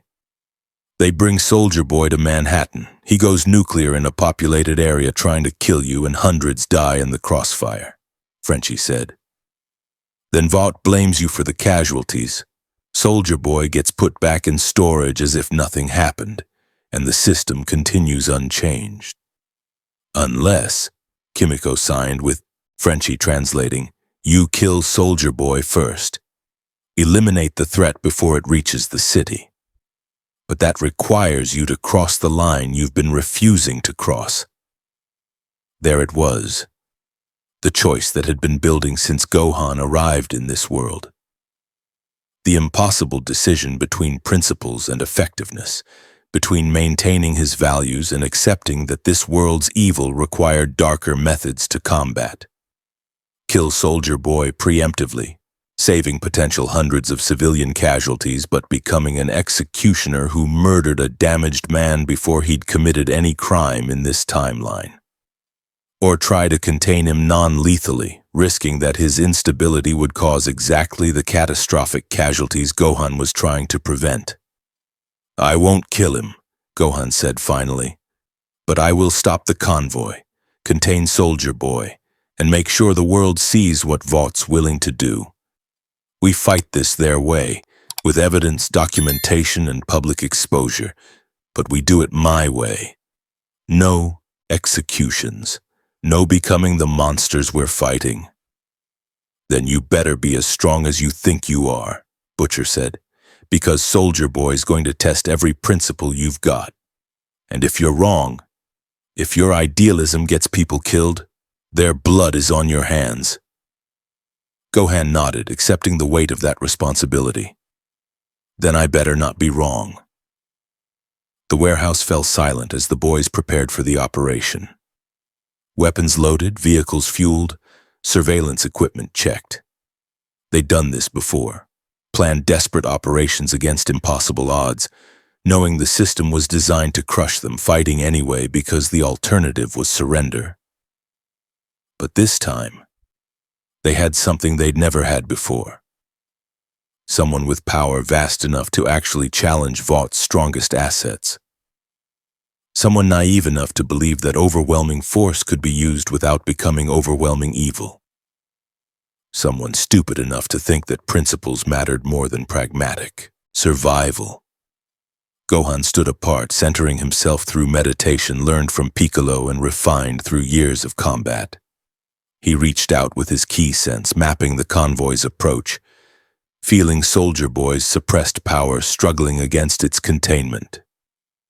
In 6 hours, he would face another super soldier, another damaged weapon created by corporate interests, another person who'd been turned into a monster by the same system Gohan was trying to defeat. And somehow he had to stop that monster without becoming one himself. The question that had haunted him since arriving in this world remained unanswered. Could overwhelming power be used for genuine good in a world where good was unprofitable? Could justice be achieved without executing the unjust? Could someone with godlike strength change a system designed to exploit strength for profit? Or would Butcher's cynical wisdom prove correct? That you can't save a world this corrupt without becoming corrupted yourself, that fighting monsters requires becoming monstrous, and that idealism was just naive weakness wearing a hero's costume. The convoy rolled through rural Pennsylvania on Highway 80. 13 armored vehicles arranged in defensive formation around a central transport that carried Vought's ultimate contingency. Benjamin, formerly Soldier Boy, America's first and most volatile superhero weapon. Satellite imagery showed the formation maintaining precisely 65 miles per hour, changing lanes in coordinated patterns, with helicopter support providing aerial surveillance. Military precision from a corporate security force, overwhelming firepower protecting a weapon that might kill everyone involved if deployment went wrong. Standard Vought operational procedure. Gohan descended from cloud cover 5 miles ahead of the convoy's projected path, landing in a remote valley where farmland gave way to forested hills. The location was strategically chosen, far enough from population centers that Soldier Boy's potential radiation release wouldn't endanger civilians, close enough to major highways that news crews could arrive quickly to document whatever happened next. The boys had already established their positions, with long-range cameras on the ridgeline, Frenchie coordinating drone surveillance from a concealed position, Huey managing the live stream that would broadcast everything to independent news sources Vought couldn't immediately suppress, Kimiko providing close security, her enhanced senses alert for flanking attacks. Butcher stood beside Gohan in the valley, smoking a cigarette with studied casualness that didn't match his tense body language. Last chance to reconsider, Golden Boy. You can still level this whole operation from altitude. Vaporize the convoy before they even know you're here. Soldier Boy never wakes up, threat eliminated, minimal casualties. And maximum proof that I'm exactly the terrorist Vought claims. Gohan replied. No, we do this the right way. Document their willingness to deploy a WMD in populated areas. Force them to choose between standing down or revealing how little they care about civilian safety. And when they choose option 3, unleash Soldier Boy and blame the casualties on you, then I contain him without killing him. Prove that their weapon can be neutralized non-lethally and expose their claims about needing lethal force as corporate propaganda. Gohan's power flickered around him, golden aura dancing in the evening light. I know you think I'm naive, Billy, but I've fought universe-ending threats while maintaining my principles. This world's corruption is vast, but it's not insurmountable. Your world had Dragon Balls that could resurrect the dead, Butcher countered. This one has permanent consequences. People you fail to save stay dead. Systems you fail to change keep grinding up innocence. And idealism that costs lives is just elaborate suicide. Before Gohan could respond, MM's voice crackled through the comm system. Convoy's 2 minutes out. They know we're here. Helicopters are adjusting formation. Like they expected this ambush. Because they did. Annie's voice joined the channel, broadcasting from the safe house where she'd remained to coordinate media response. I just got confirmation from a source inside Vought. They wanted you to intercept. This whole convoy is bait to draw you into a confrontation they can document and spin as unprovoked aggression. Fuck, Butcher muttered. They're smarter than I gave them credit for. Gohan's enhanced hearing picked up the convoy before it came into visual range. Diesel engines, helicopter rotors, and underneath it all, a heartbeat. Slow, steady, chemically suppressed but unmistakably alive. Soldier Boy wasn't fully frozen. He was sedated, maintained in a state of controlled unconsciousness, aware enough that sudden release would trigger his traumatized fight-or-flight response. This wasn't transportation. It was a trap wrapped in a delivery system. The convoy crested the hill, vehicle-mounted spotlights illuminating the valley, like a stage. The central transport stopped precisely 100 yards from Gohan's position, while the other vehicles fanned out in covering positions. Soldiers in advanced tactical gear deployed with professional efficiency, weapons trained not on Gohan but on predetermined firing solutions calculated to drive him toward specific positions. A single figure emerged from the lead vehicle. Ashley Barrett, somehow looking even more stressed than during their first encounter on Vought Tower's roof. Her hands trembled visibly as she approached with a bullhorn. "Mr. Sun," her amplified voice echoed across the valley. "You are currently interfering with a lawful transfer of Vought corporate assets under federal authorization. You have one opportunity to withdraw peacefully before we're forced to respond with appropriate measures." "Appropriate measures?" Gohan called back, not bothering with amplification since his voice carried perfectly well. "You mean deploying an unstable super soldier with known PTSD triggers in an area where his radiation attacks could kill hundreds? That's your idea of appropriate?" Ashley's composure cracked slightly. "This is a secured military operation. We have every legal right to transport our assets through this corridor. Your presence here constitutes unlawful interference with corporate interests that supersede human safety," Gohan interrupted. "I've studied your files, Ashley. I know what Soldier Boy did the last time he was deployed. I know about the casualties his incidents caused. And I know Vought's bringing him out specifically because Homelander failed to kill me." "That's a lie." Ashley's protest sounded hollow even to her own ears. "Soldier Boy is being relocated to a more secure facility for everyone's safety. Then why is the transport route optimized for rapid deployment to Manhattan?" MM's voice cut in through speakers Frenchie had positioned around the valley. "Why is the containment vessel equipped with emergency release mechanisms? And why did Vought's stock price jump 3 points this afternoon on rumors of enhanced security measures being deployed against the foreign super threat?" Ashley fell silent, her body language screaming that she knew exactly how transparently evil this operation was and hated herself for being part of it. "You don't have to do this," Gohan said gently. "You can walk away. Tell Vought you won't be complicit in weaponizing a traumatized man against civilian populations. There are alternatives to—" The transport's rear door began opening with hydraulic precision.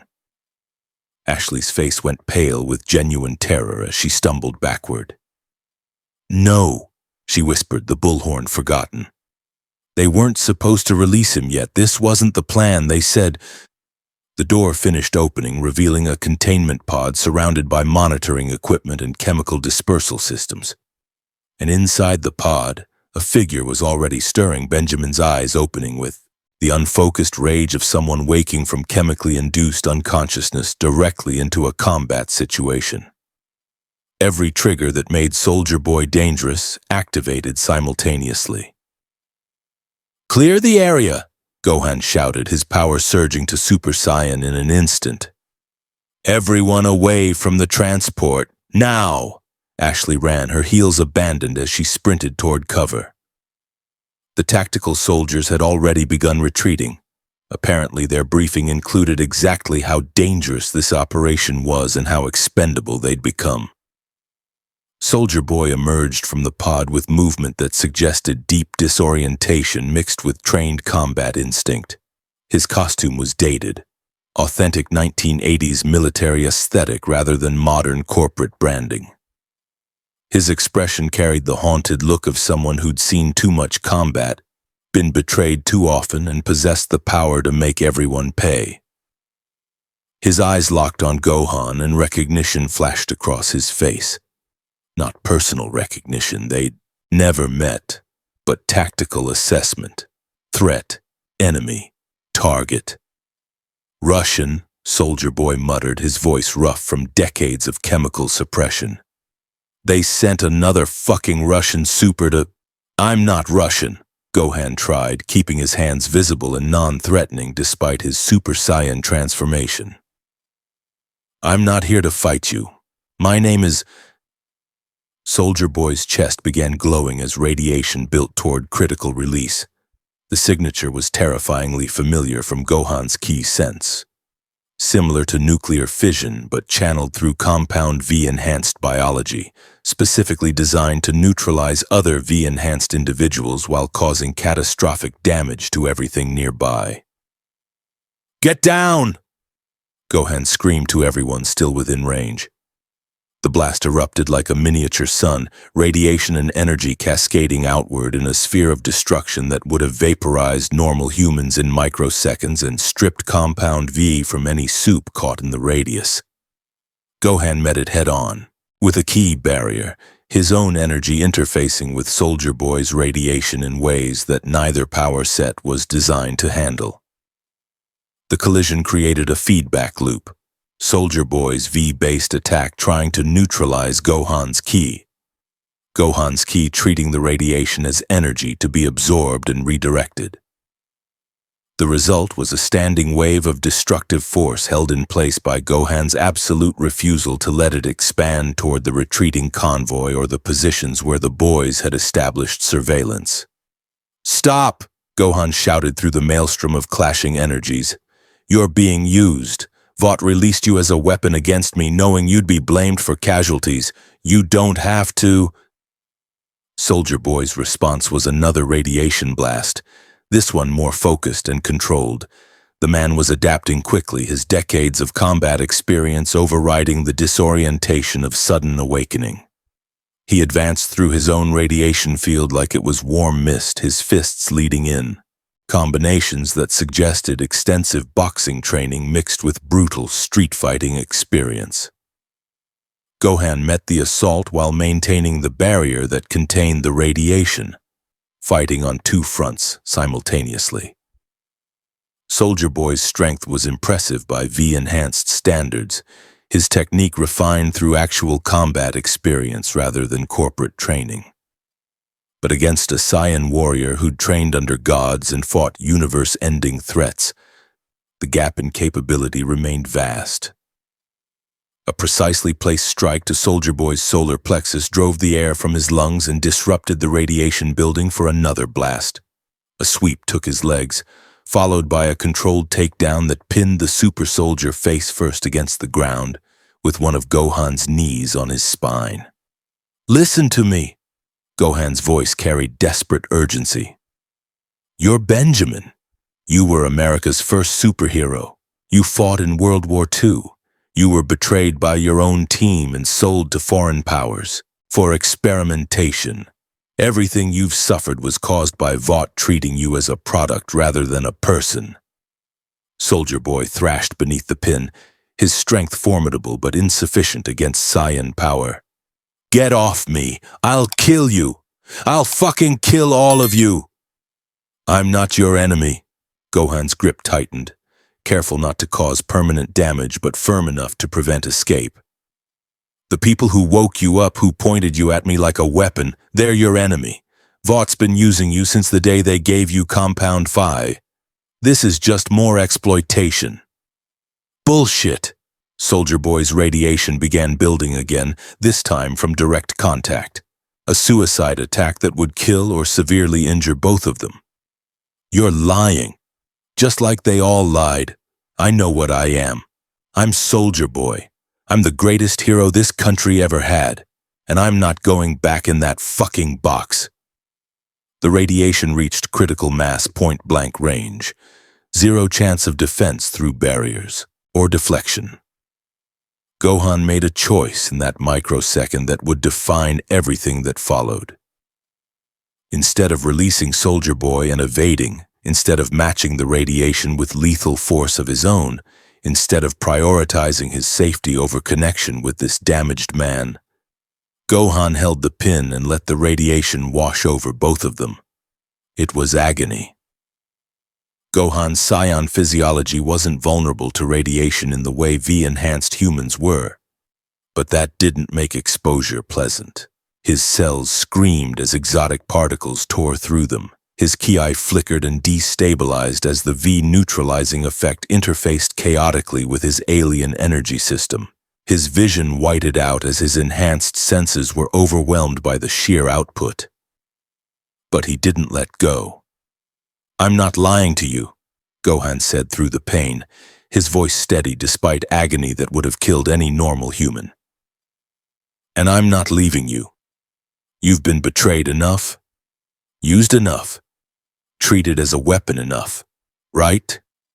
Now, in this moment, I'm choosing to trust that you're more than what they made you. That you can choose something other than violence if someone actually gives you that option. The radiation intensified. Soldier Boy clearly hadn't expected his opponent to simply endure rather than retaliate.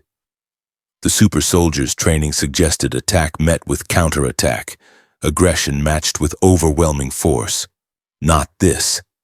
Never this. Someone with the power to kill him easily, instead choosing to endure his assault, to maintain connection despite pain, to refuse abandonment even when self-preservation screamed for escape. The radiation began to subside. Not immediately. Soldier Boy's control was imperfect after decades of suppression. But gradually the critical mass declining toward background levels as confusion replaced combat instinct. Why aren't you fighting back? Soldier Boy's voice cracked. Why are you still holding me? Because you need someone too, Gohan replied simply. Because every person I've met in this world has told me the same thing. Power means doing whatever you want. The strong rule the weak, and showing mercy is weakness. And I refuse to accept that. He released the pin slowly, giving Soldier Boy opportunity to attack if he chose violence. You were made into a weapon, but you're also a person, and people deserve the chance to choose something other than what they were designed for. Soldier Boy rolled to his knees, his expression cycling through emotions too complex to parse. Confusion, suspicion, desperate hope crushed by decades of betrayal, and underneath it all exhaustion so deep it made Gohan's heart ache. They'll just use me again, Soldier Boy said finally. Vought, the CIA, whoever. I'm too dangerous to let free, too valuable to kill. Soon as you let your guard down, they'll pump me full of sedatives and put me back in the box. That's all I am. That's all I'll ever be. Not if we expose what they're doing, Gohan said. Not. If we document this entire operation and show the world what Vought's willing to do. You're not a weapon, Benjamin. You're evidence of corporate evil. And if we can prove what they've done to you, the betrayals, the experimentation, the decades of imprisonment, that becomes ammunition against the entire system. You're naive, Soldier Boy said, but his voice carried less conviction than resignation.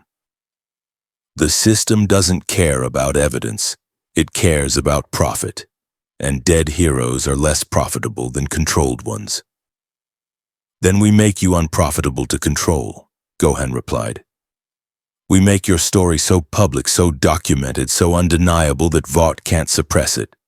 And we do it before they can send the next weapon to silence us. Soldier Boy studied Gohan with eyes that had seen every betrayal imaginable.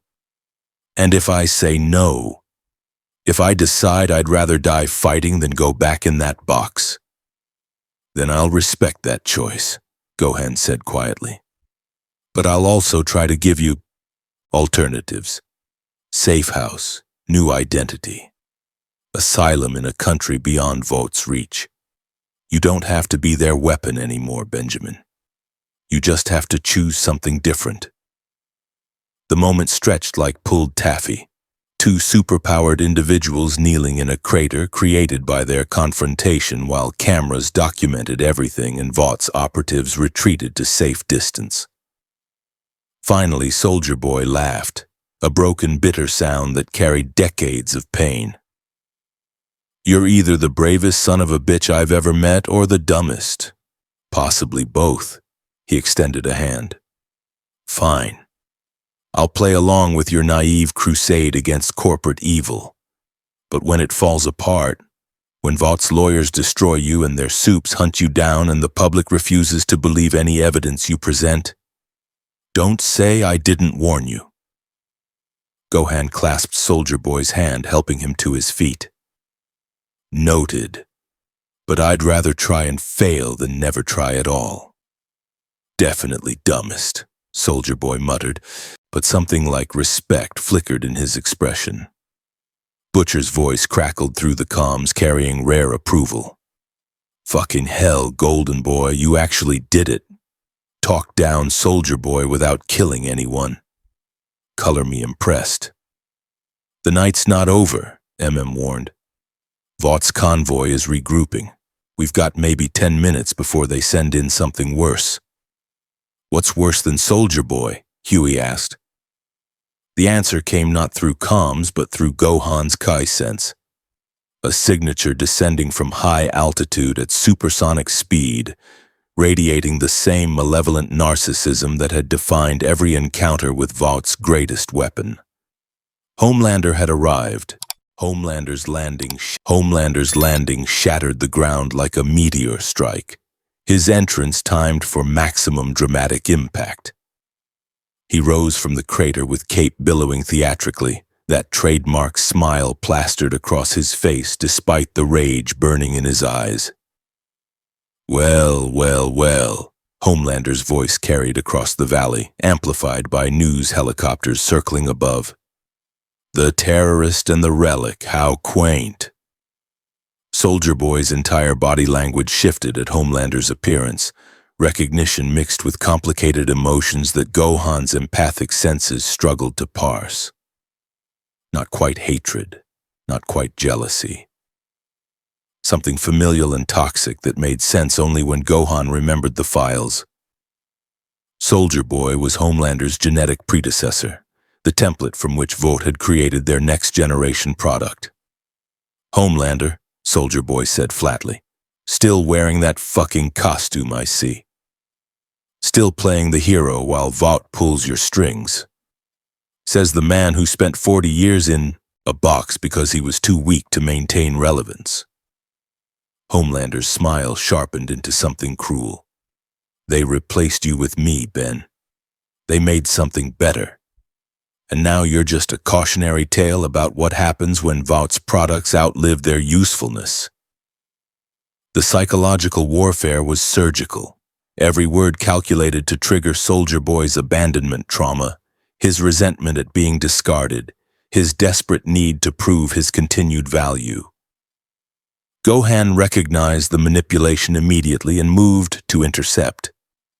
This is exactly what Vought wants, Gohan said, positioning himself between the two super soldiers. You two fighting while they document everything, spin the narrative, and use the casualties to justify further control over superhuman affairs. Don't give them the propaganda they need. Propaganda? Homelander's laugh was bright and utterly psychotic.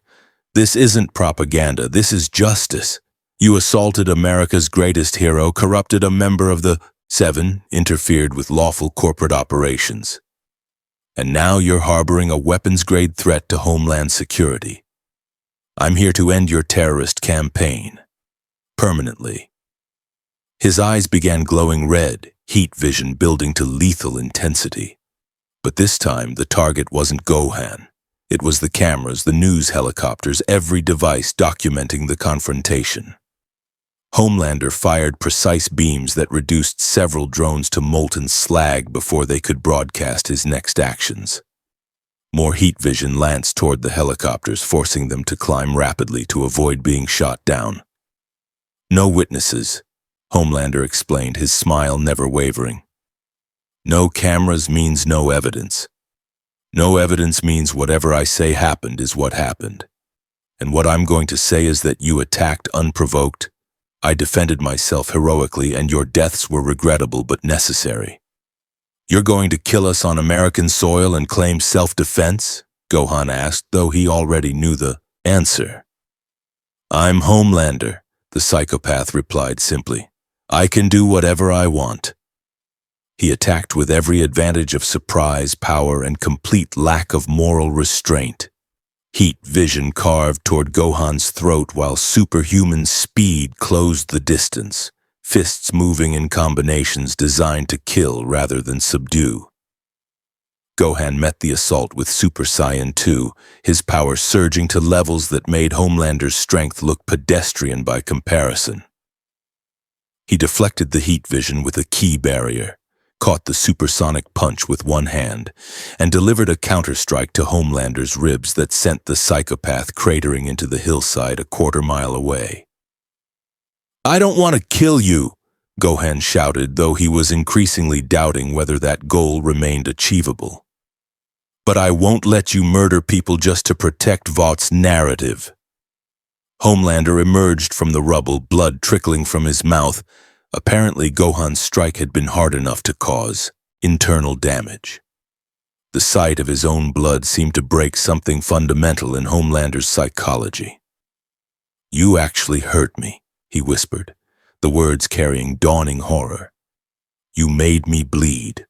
You proved that I'm not, that I can be.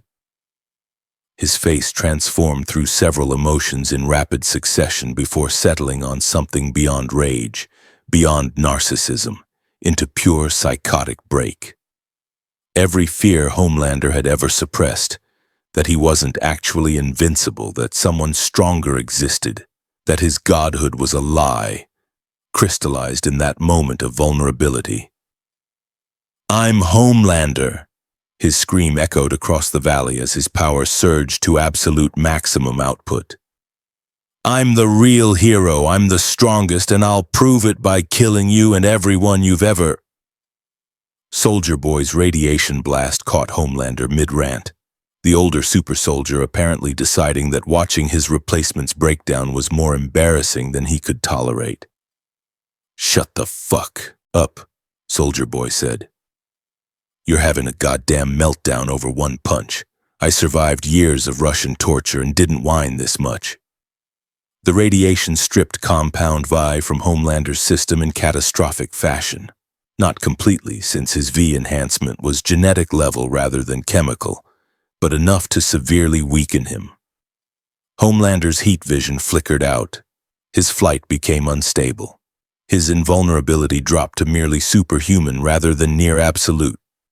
For the first time in his life, Homelander was vulnerable, and the realization destroyed him. No, Homelander whispered, staring at his hands as if they'd betrayed him. No, this isn't possible. I'm Homelander. I'm special. I'm the only one who matters. I can't be weak. He collapsed to his knees, not from physical damage, but from complete psychological collapse.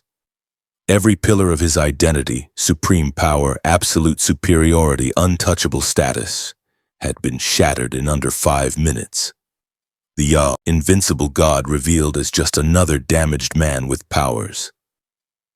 Gohan approached cautiously, his empathic senses overwhelmed by the sheer brokenness radiating from Homelander. This wasn't an enemy anymore. This was a person suffering complete ego death, forced to confront every lie he'd built his identity around. It's over, Homelander, Gohan said gently. You don't have to be the strongest. You don't have to be invincible. You can be just... John, a person, someone who makes choices instead of being driven by manufactured superiority. Homelander looked up, and for a moment Gohan saw past the psychosis to the deeply damaged child beneath. Raised in a laboratory, denied human connection, programmed to crave worship as substitute for love, broken so thoroughly that violence became his only language. Then the moment passed, and Homelander's face twisted into something beyond hatred. "I'll kill you," he whispered. "I'll kill everyone. If I can't be a god, then nobody gets to live. I'll laser this entire valley. I'll bring down those helicopters. I'll fly to Manhattan and start vaporizing buildings until you—" Gohan's fist struck Homelander's temple with precisely calculated force, enough to induce immediate unconsciousness without causing permanent brain damage. The psychopath's body went limp, threats dying mid-sentence. Silence fell across the valley, broken only by the distant sound of helicopter rotors and approaching sirens. News crews that had maintained altitude began descending now that the immediate danger had passed. Federal agents who'd waited at safe distance started moving in. And throughout it all, cameras documented everything. Homelander's breakdown, Soldier Boy's intervention, Gohan's restraint despite overwhelming power advantage. "Well," Butcher's voice carried grim satisfaction through the comms. "That was fucking diabolical. We got it all. Homelander threatening to murder civilians on camera. His complete psychotic break when confronted, with genuine opposition, Vought deploying Soldier Boy as a weapon despite knowing the danger. This is years of evidence delivered in one operation. Will it matter?" Gohan asked quietly, staring down at Homelander's unconscious form. "Will any of this change the system?" "Probably not," MM admitted.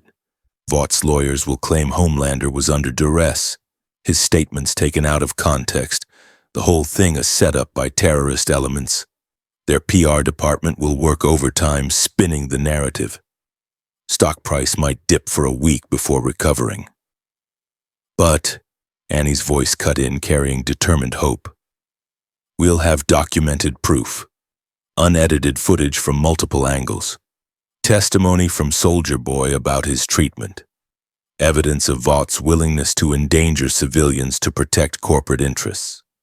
It won't destroy them overnight, but it's ammunition. It's truth that can't be completely suppressed. And some people will see it," Huey added. "Not everyone, maybe not even most people, but enough to start asking questions, enough to create pressure, enough to crack the foundation of public support Vought relies on." Gohan looked around the valley, at Homelander unconscious and broken, at Soldier Boy standing wary but free, at the boys emerging from their positions with cameras and evidence drives, at the news crews broadcasting everything to millions. One battle won, the war far from over. Federal agents arrived with restraints designed for superpowered individuals, their movements suggesting extensive briefing on how dangerous these prisoners were. But they approached Gohan with surprising deference. Apparently his restraint, his choice to incapacitate rather than kill, had been noted. "Mr. Sun," the lead agent said, her voice professionally neutral. "I'm Agent Rivera, FBI Superhuman Affairs Division. We're going to need statements from everyone involved. You're not under arrest, but we strongly suggest you cooperate with the investigation." "I'll cooperate fully," Gohan replied. "As long as the investigation includes Vought's decision to deploy Soldier Boy despite knowing the danger, Homelander's threats to murder civilians, and the systemic corruption that enabled all of this." Agent Rivera's expression suggested she'd heard similar demands before and knew exactly how they'd be buried under corporate legal maneuvering. "That's above my pay grade, but I'll pass your concerns to the appropriate authorities." Translation: nothing would be done, and everyone knew it. Soldier Boy was being loaded into a different transport, this one with proper medical support rather than chemical suppression. He caught Gohan's eyes before the doors closed, nodding once. Acknowledgement between warriors who'd chosen not to kill when killing would have been easier. Homelander remained unconscious as they secured him, apparently his system struggling to recover from Soldier Boy's radiation attack. Without his powers buffering him, he looked smaller, more human, almost pathetic rather than terrifying. "What happens to him?" Gohan asked. "Medical evaluation, psychological assessment, and ultimately whatever Vought's lawyers arrange," Rivera replied. "He's still their most valuable asset. My guess? Rehabilitation narrative, comeback story, gradual return to public appearances once the outrage cycle moves on. He threatened to massacre civilians on camera, and his lawyers will claim traumatic stress from being attacked by an unknown foreign super, temporary insanity, not representative of his character." Rivera's tone suggested she found it as disgusting as Gohan did. "The system protects people like him, that's just reality." Reality. The word had defined Gohan's entire experience in this world.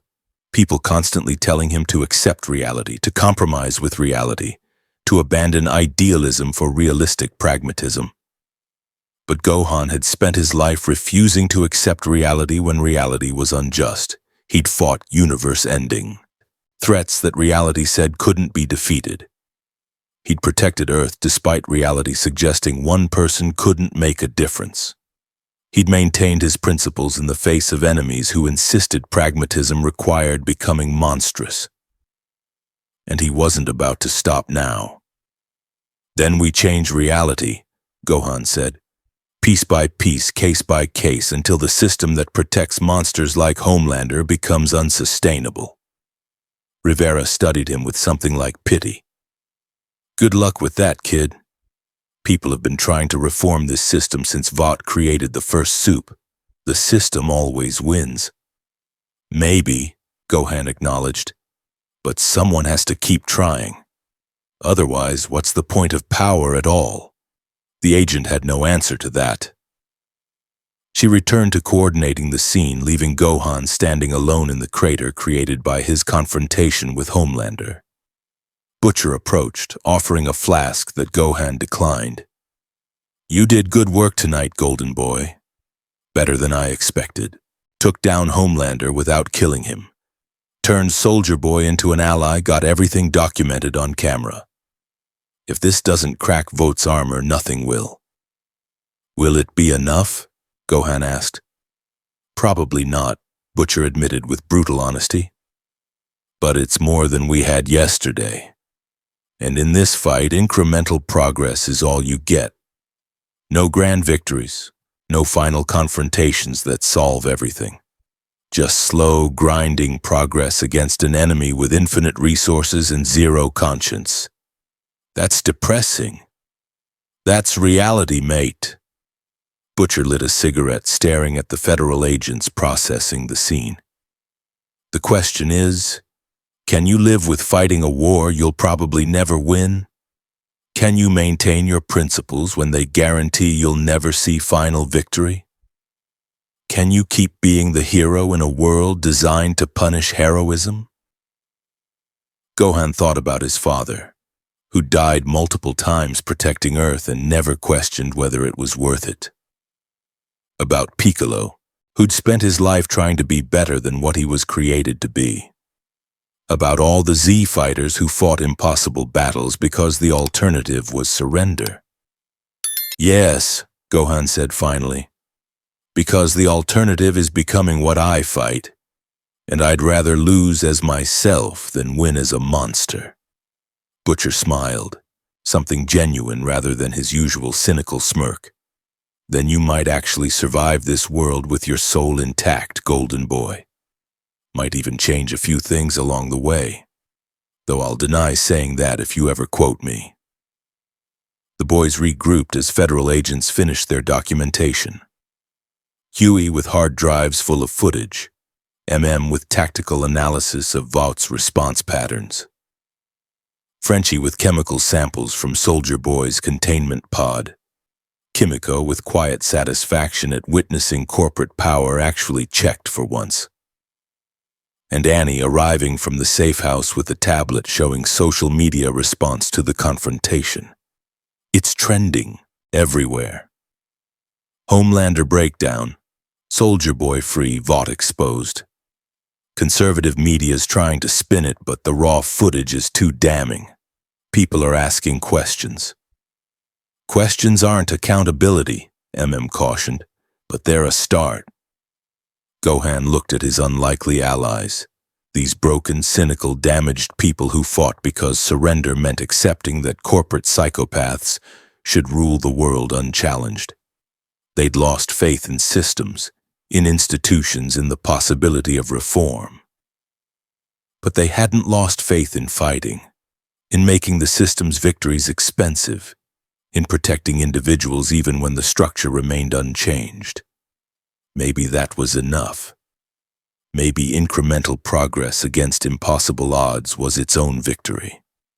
Maybe maintaining principles in a world designed to crush them was heroism of a different kind than he was used to, less flashy, less decisive, but equally necessary.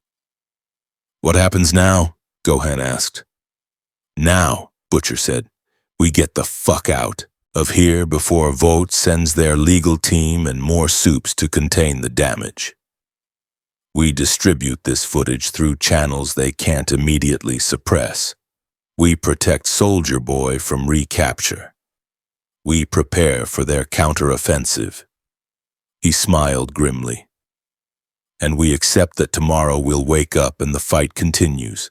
Because that's what fighting corporate evil means. No final victories, just endless resistance."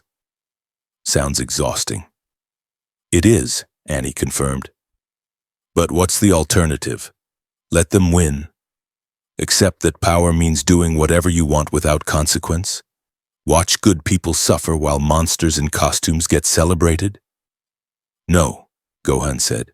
"We fight, even if we never win completely. Even if the system adapts to every challenge, we fight because someone has to." News helicopters circled overhead, broadcasting everything to millions. Federal agents processed evidence that would likely be buried by Vought's lawyers.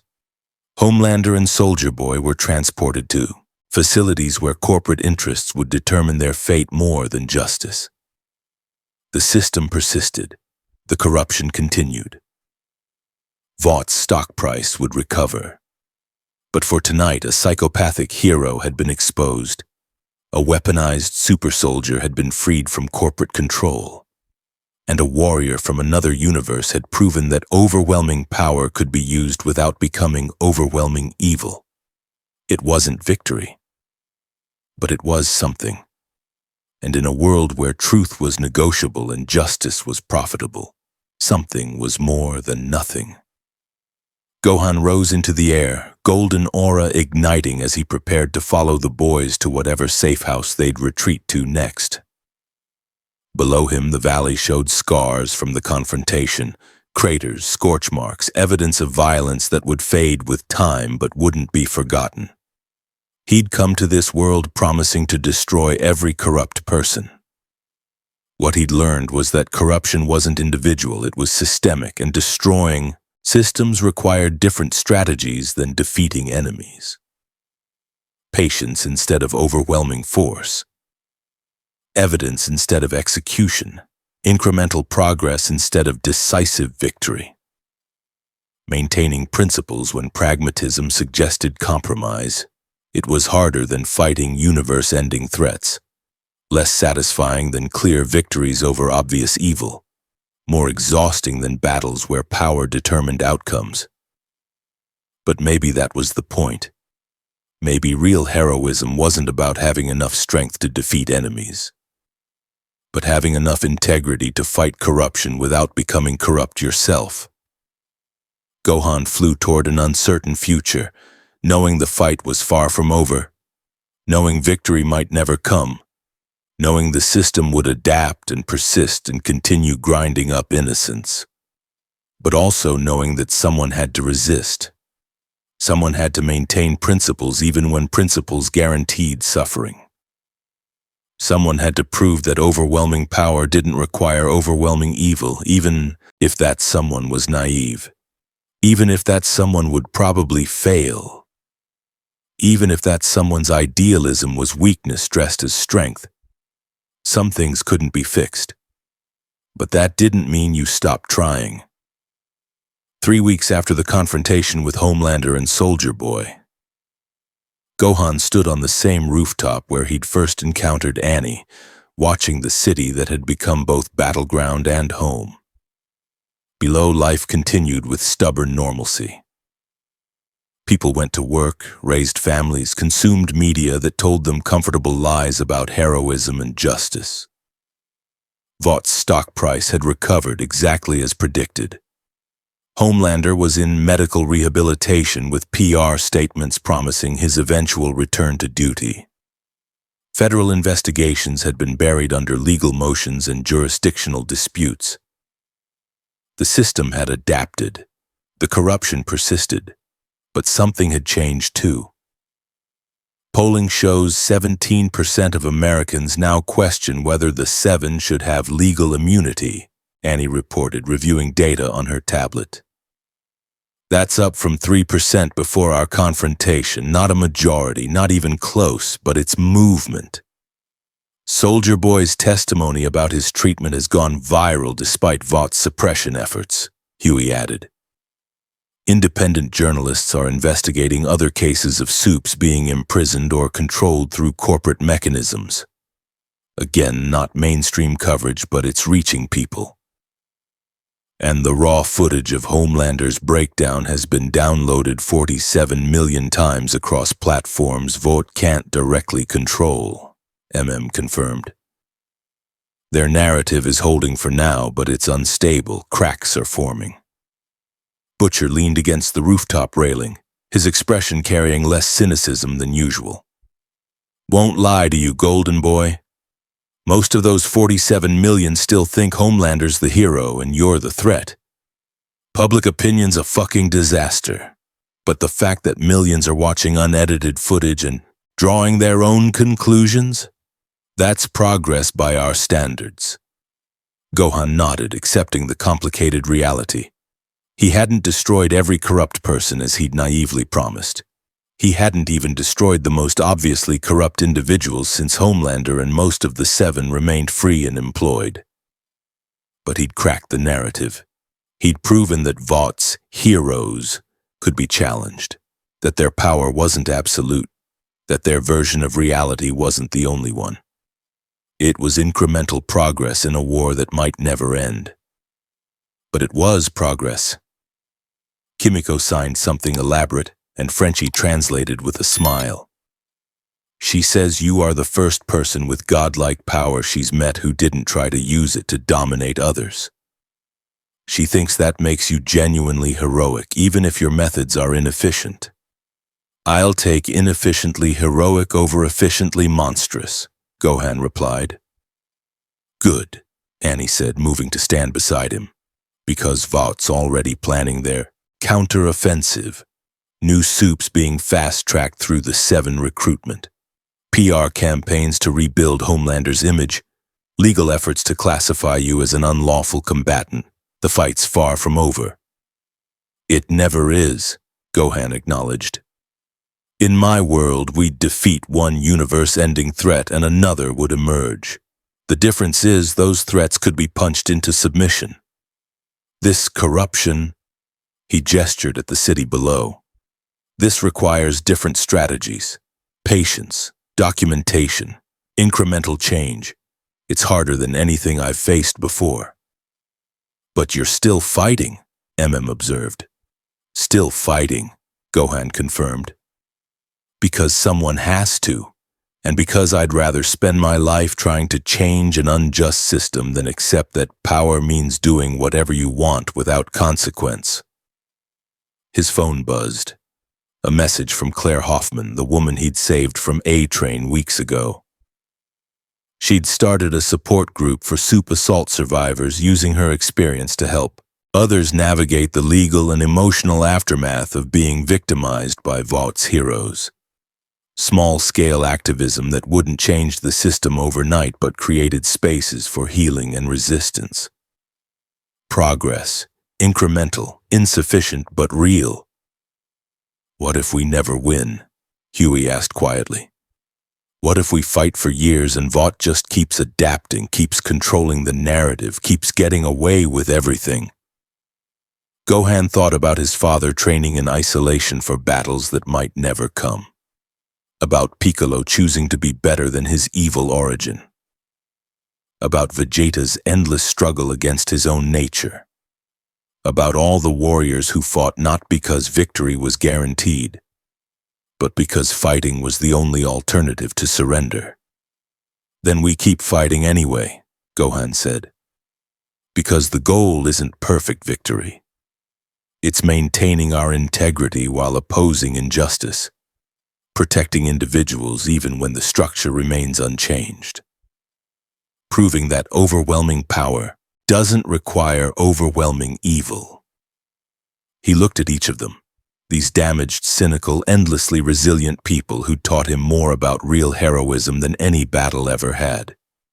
We fight because someone has to, and we accept that maybe that's enough.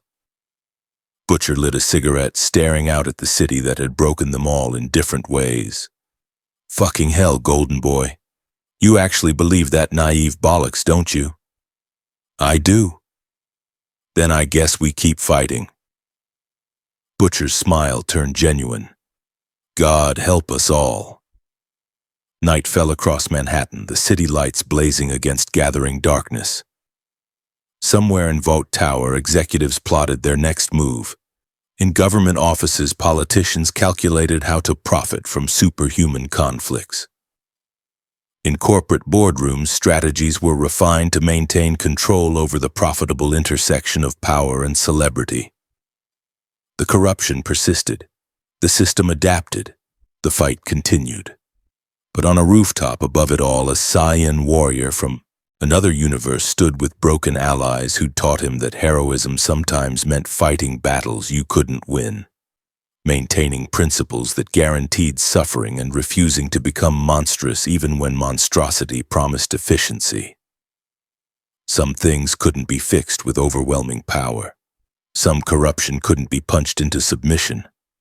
Some systems were designed to survive challenges by turning challengers into villains. But that didn't mean you stopped trying. It meant you fought smarter, more patiently, with integrity as your weapon, even when pragmatism suggested compromise. Gohan had come to this world promising to destroy every corrupt person. What he'd learned was that destroying individuals changed nothing when corruption was institutional. That overwhelming power was useless against systemic evil, and that real heroism meant fighting anyway. Incrementally, endlessly, without guarantee of victory. It was harder than saving universes, less satisfying than decisive combat, more exhausting than battles where strength determined outcomes, but it was also more necessary, more genuine, more heroic in ways that had nothing to do with power levels and everything to do with refusing to let darkness win by becoming dark yourself. The fight continued. The system persisted, the corruption adapted, but so did the resistance.